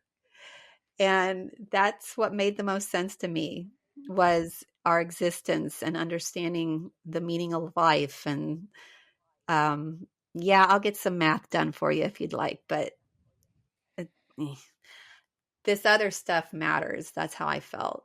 And I started to not need to have a name anymore. I just wanted to enjoy life and love people, and teach people about the joy of Jesus, the potential in spiritual, our spiritual existence. And yeah, I just loved people. That's where I started finding my joy, was with people, and being, helping people find joy, I guess. So I got into mission trips, and I started putting all my energy into like humanitarian type stuff, and not gaining any popularity, but I finally didn't need to have it, because like I could tell Right. people were getting something from that, and that I found a sense of meaning and purpose. Then I started realizing this is what I want to do. I just don't know what that's going to look like. So I tried finally. I decided I want to be a missionary, and I went to missions training, and I was with a mission organization for 7 years. I spent a small amount of time in Africa, trained to do Bible translation, but um, just still love that aspect of working with people, and the spiritual connection. So I I feel for people that they're stuck in kind of these two-dimensional attempts to find meaning and purpose. Because I feel like you're going to be limited if you're always looking for it in the ways that you've been taught to look for it. Um, Right. I couldn't find it in that community anymore. I had to leave it. I do much better in a very large city, um, because I'm used to now not being associated with anyone to get anywhere in life. Like I have to truly succeed because of merit, not because of association, Right. like I have to earn it. Yes. And I've learned how to Yeah. earn that. Um, and I went back to that community for about 10 years, in the last, recently, and I raised my family, a good part of their lives there. But it started having that soul sucking, like, I can't get anywhere here again because y'all need me to be this associated with Yeah. something. Like, and Yeah. it was very confining again. But it served its purpose. I mean, we got to raise chickens and do all those fun things that I absolutely love, grow things, and, you know, the fall. It's Right. pretty. I love it. Yeah. That is pretty. Yeah. So, yeah. So I want Um, people to have that. I want people to know, just find a new reason for existence. yeah. And I'm starting to, part of my theory or whatever, my thought process is that I've been this for so long. I'm tired of being this for this long, and we kind of touched on that as being tired of being tired.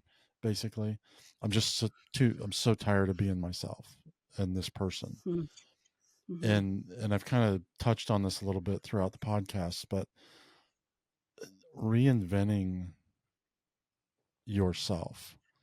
And I'm like, well, how do you do that? How do I get away from me to make me something different? And I think one of my big things was, and as I look back over the last 5 years, because 5 or 6 years, is I made a decision to take my life back and no longer be a victim.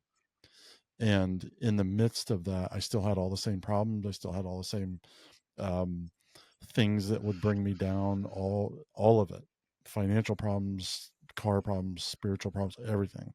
But I found joy in the middle of that. And now I'm looking at 6 years later, and um, I'm it is a reinvention. I'm doing something that I wouldn't normally do, that I didn't have the confidence or the gumption or the knowledge or even the willpower to try.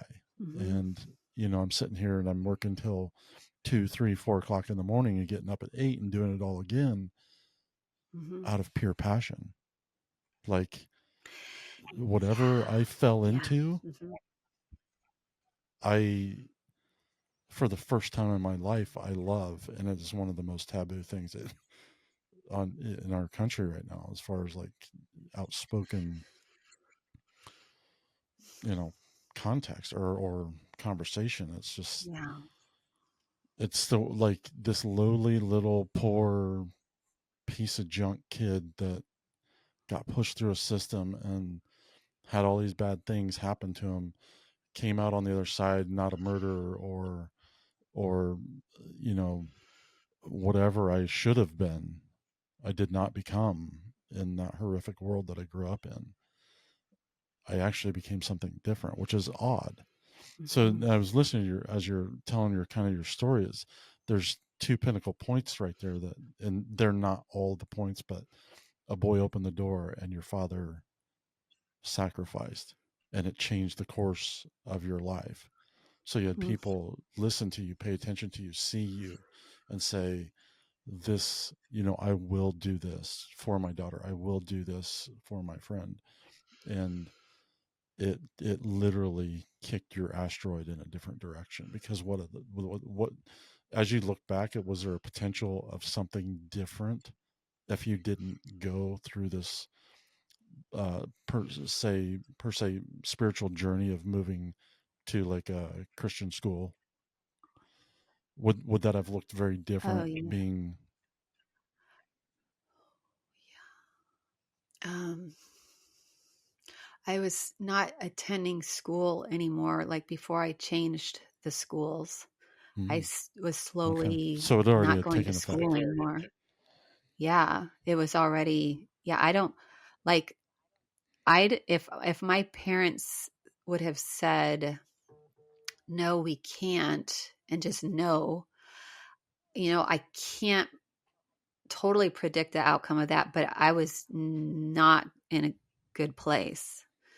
Um, I don't know if I would have finished school. I don't know if I would have found another way to cope then. I don't know if I would have then succumbed to all of that so that I could at least have some friends. Like, I have no idea. I couldn't, I was like missing my seventh grade year. I missed in the first semester, I think it was like 28 days of school. That's like a whole month. I just, and I always told my mom it was my poor mom, they thought I was lying. So I would lie why I couldn't go to school. And I had these headaches. I just couldn't. And I've really worked it up. I learned how to be a great actor, little actor. And so Yeah. they took me to the doctors. They had me checked out for problems. People couldn't get it figured out what was going on. And I think, I hope my dad had some really good insurance. I never asked him. Um, and even to this day,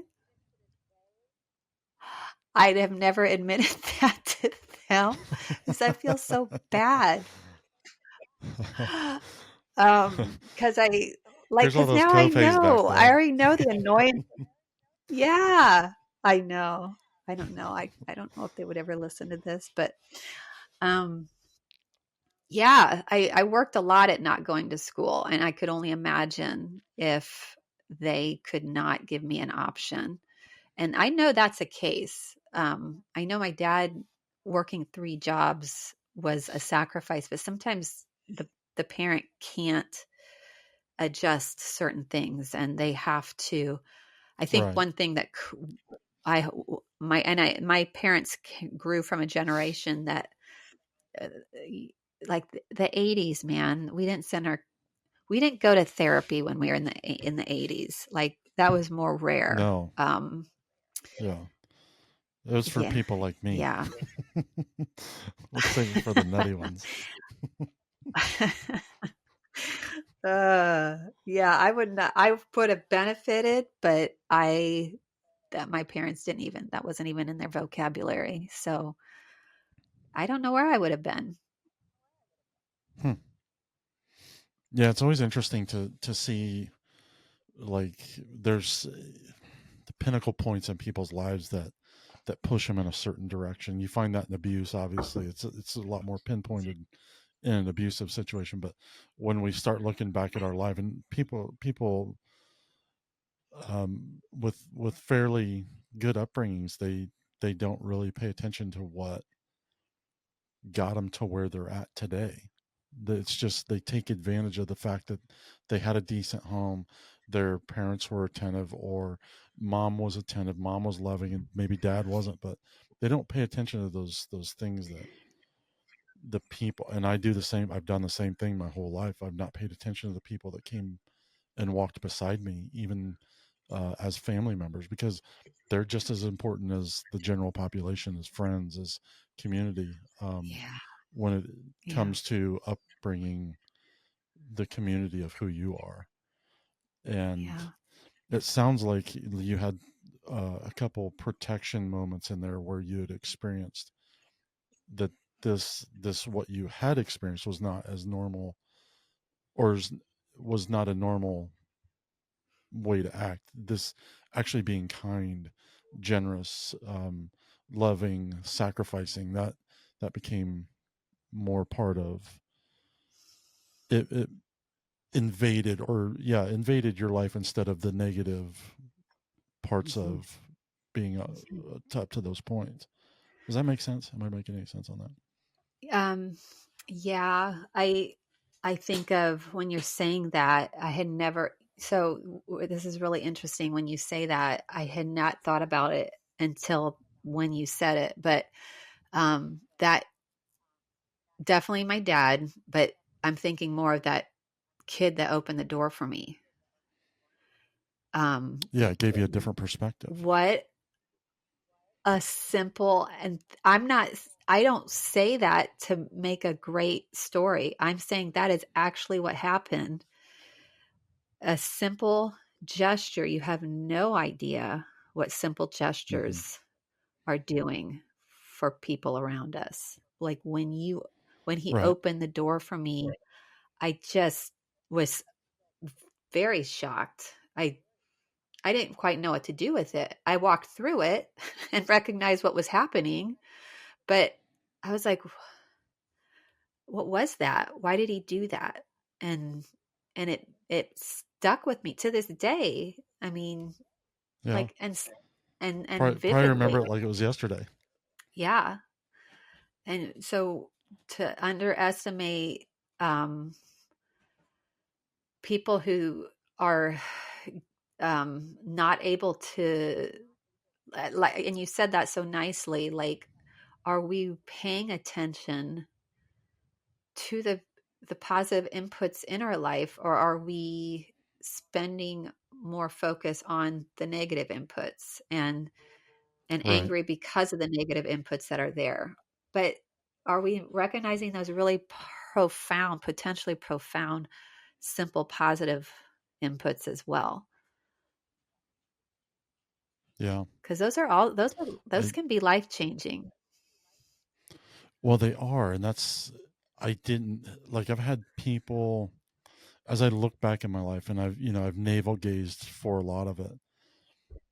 When I stop looking down at myself, or looking at myself in such an intent, like I know all the problems now, so why am I still playing in that dirty swimming pool? Um, and basically, when I jumped into the clean pool, I'm like, oh crap! Like there was people the whole time. Throughout my life, there's different people that serve purposes that and actually kept me alive in a lot of ways. Yeah. And Yeah. those events, but I just wasn't aware of them. Hmm. Um, and I think that's one of the big things, and that's one of the big purposes of this podcast is to try to build a community that walks a light that walks in the darkness with people. And that's what I feel Yeah. like Yeah. I finally mentally switched into. Like, I'm very comfortable in the darkness. Like, I'm very comfortable on this where people's wounds are exposed. I'm very comfortable in that area. Most people are way up on other levels, but I feel like in how at least what people tell me, and even starting to believe that a little bit, I feel like I'm a light in a very dark place. And maybe I'm a dim light, but I'm still a light. So Yeah, absolutely. That's why I have that's exactly why I have just hope. I just with our experiences, whatever they are they they give us the opportunity to be extremely effective with very specific groups of people, um, yeah, because we understand at at levels that many possibly can't, or at least we're willing to articulate it. I think that's like the that's uh that's the part that's um gets us up, is that we want to articulate it, and um we're not just cramming it in our head in our own personal experience, but we're now like connecting with language, and yeah, discussion, and yeah, we're reaching out, and that's that light you're talking about, yeah, yeah, causing people to take a second look, or listen a little closer, or pause yeah. on their own brain for a second, their own thoughts, and to listen to some new thoughts. And yeah,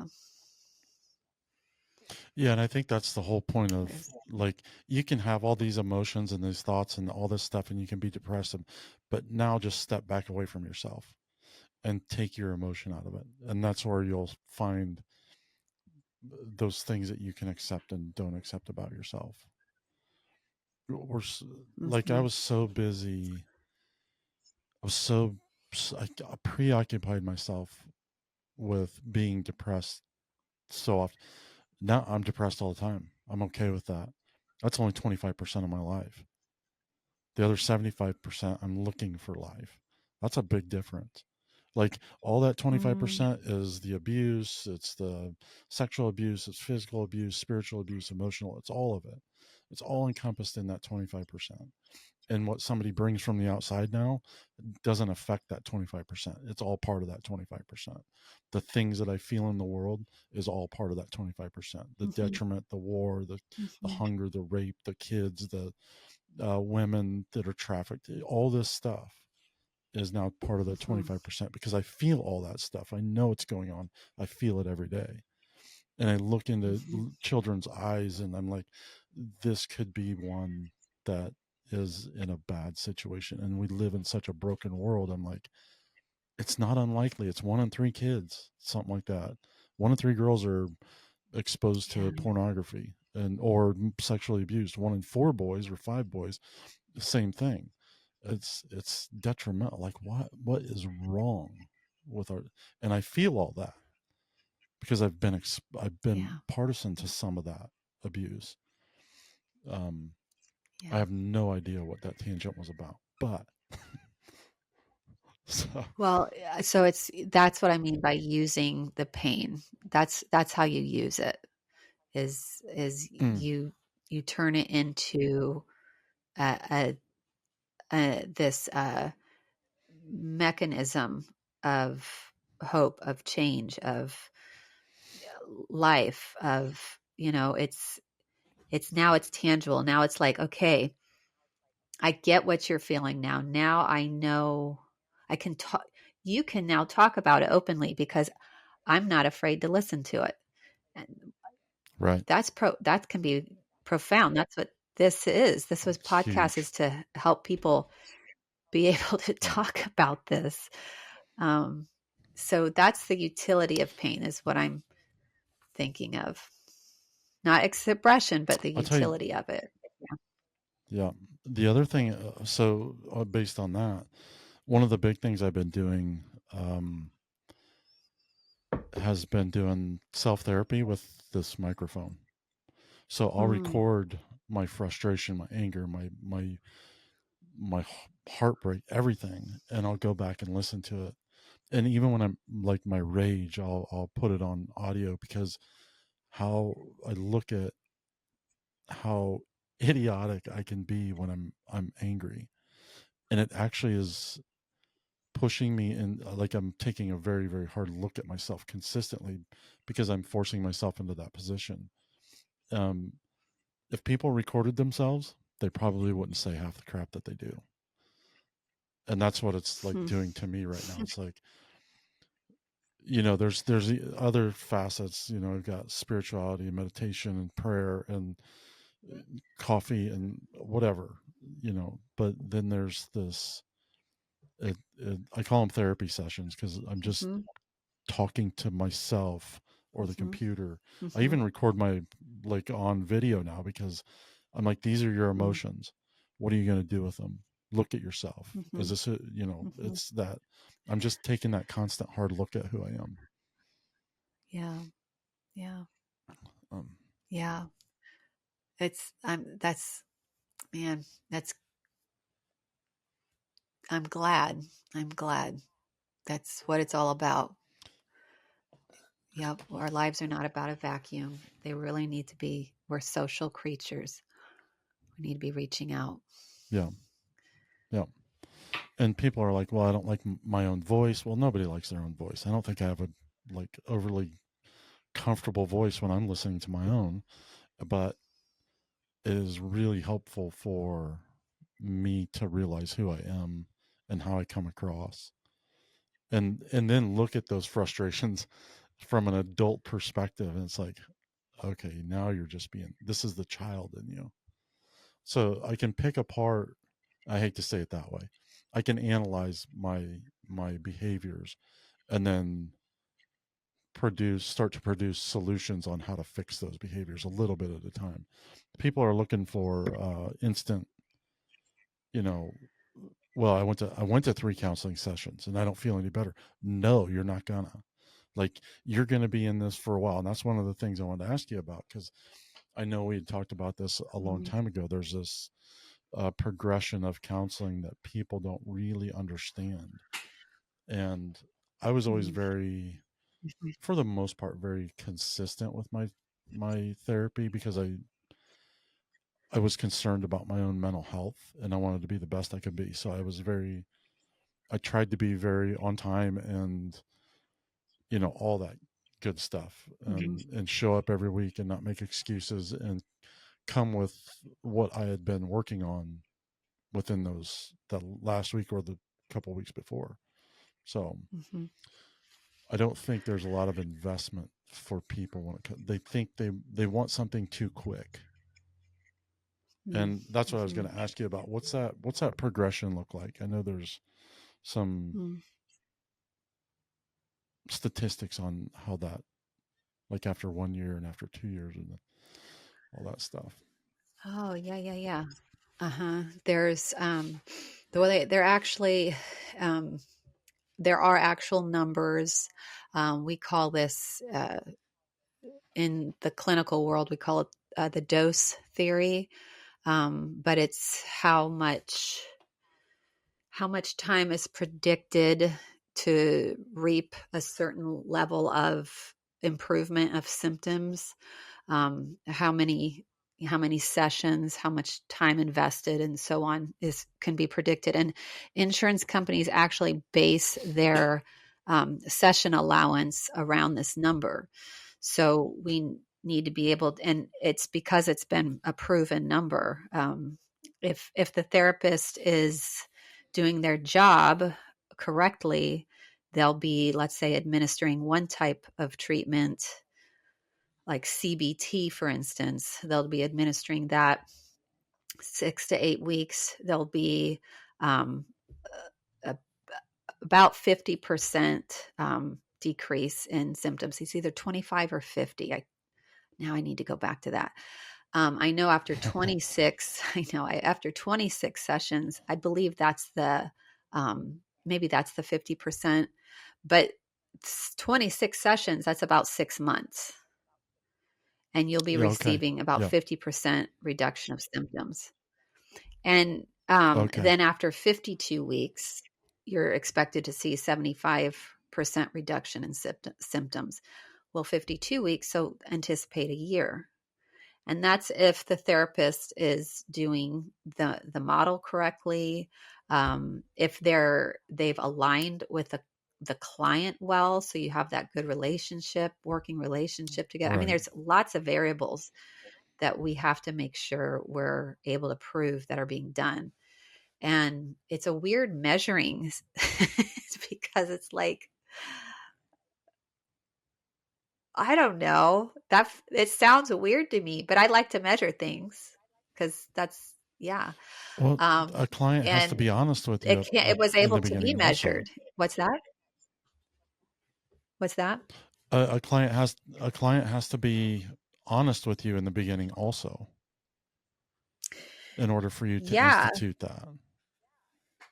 Yeah. And That's a it hard thing won't, to and it will get. be, yeah. And it will be evident, I think, fairly early on that,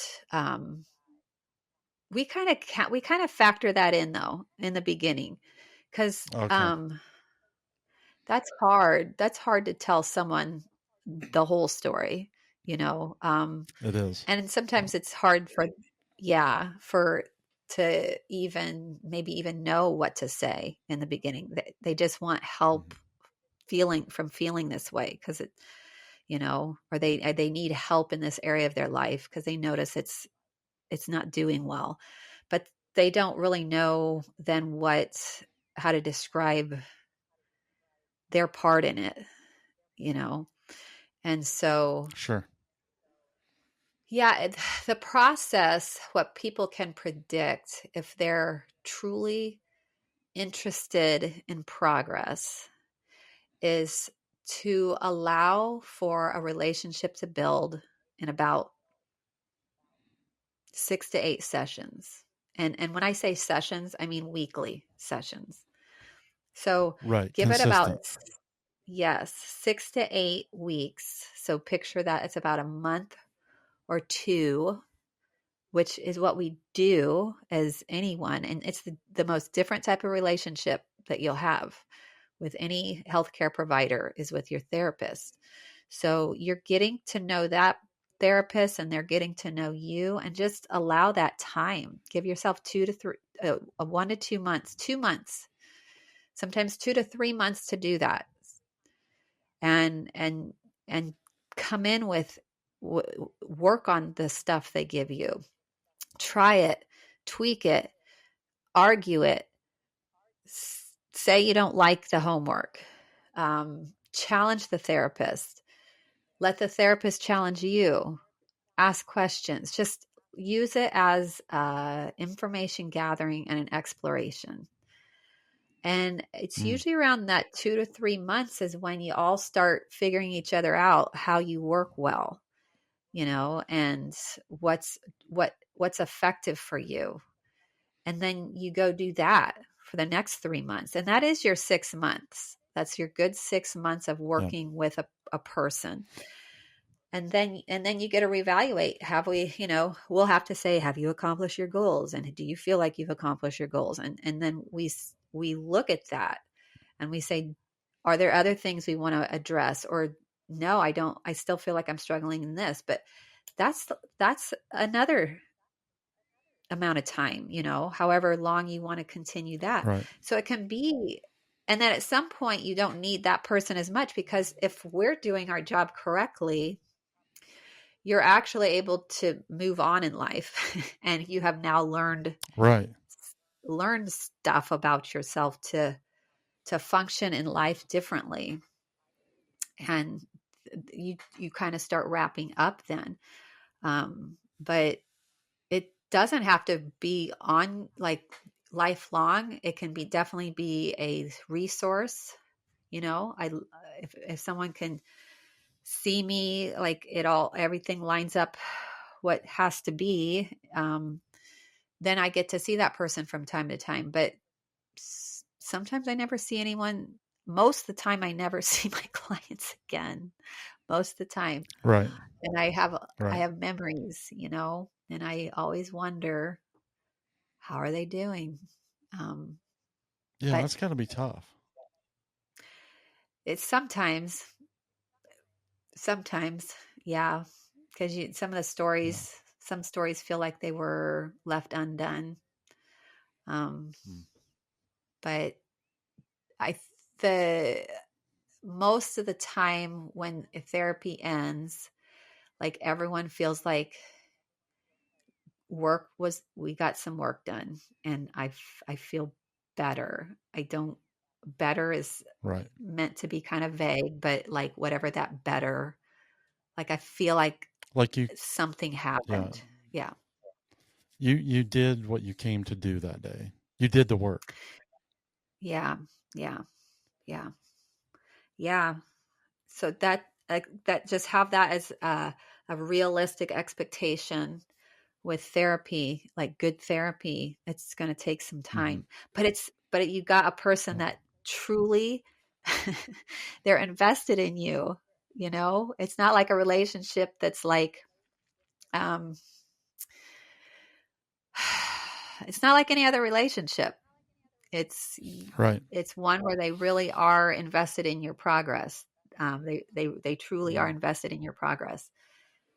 It's it's not a sexy profession, so No. they really most No. of the time care about you doing better. Hmm. Yeah. Well, that's great. This has been good. We're a little Oh, over two good, hours now. good. So I've it's sad. I know. I was like, I could talk about. I've kept having to rein myself in. They're good questions. You're a good interviewer. So yeah, well, it's just you gonna know, get better and better. we can always do it again. Yeah. Um, there's always going to be the suffering out there so there's always room for conversation, and especially with somebody who Hmm. deals with it on a regular basis. Hmm. Yeah. Yeah. I'm happy if you want to use me again for this. Yeah, I'm happy to do that. I really enjoyed it. It's kind of Yeah, been for sure. cathartic on my end too. So, What's cathartic? just like therapeutic cleansing, Oh, okay. Okay. like like an exhale Yeah. moment of I needed that type of thing. Yeah. Well, and that honestly, you just touched into this is not going to cure anybody, but the Hmm. release of the pressure that you feel and the suffering that you're going through is huge. And when you get to speak your voice out and share that story with somebody else, and then the possibility that it may change somebody else's perspective or life, or even save them, even though we may not see that result, that's the beautiful thing. It's just that Hmm. internal release, like, and we all have it. It's the therapist has it, the client has it, and we all need to release that stuff. So yeah, no, I really appreciate you doing this, being here, willing to take time out of your busy day and make this happen. This is huge for me and the community of people that I'm trying to reach. So any final words?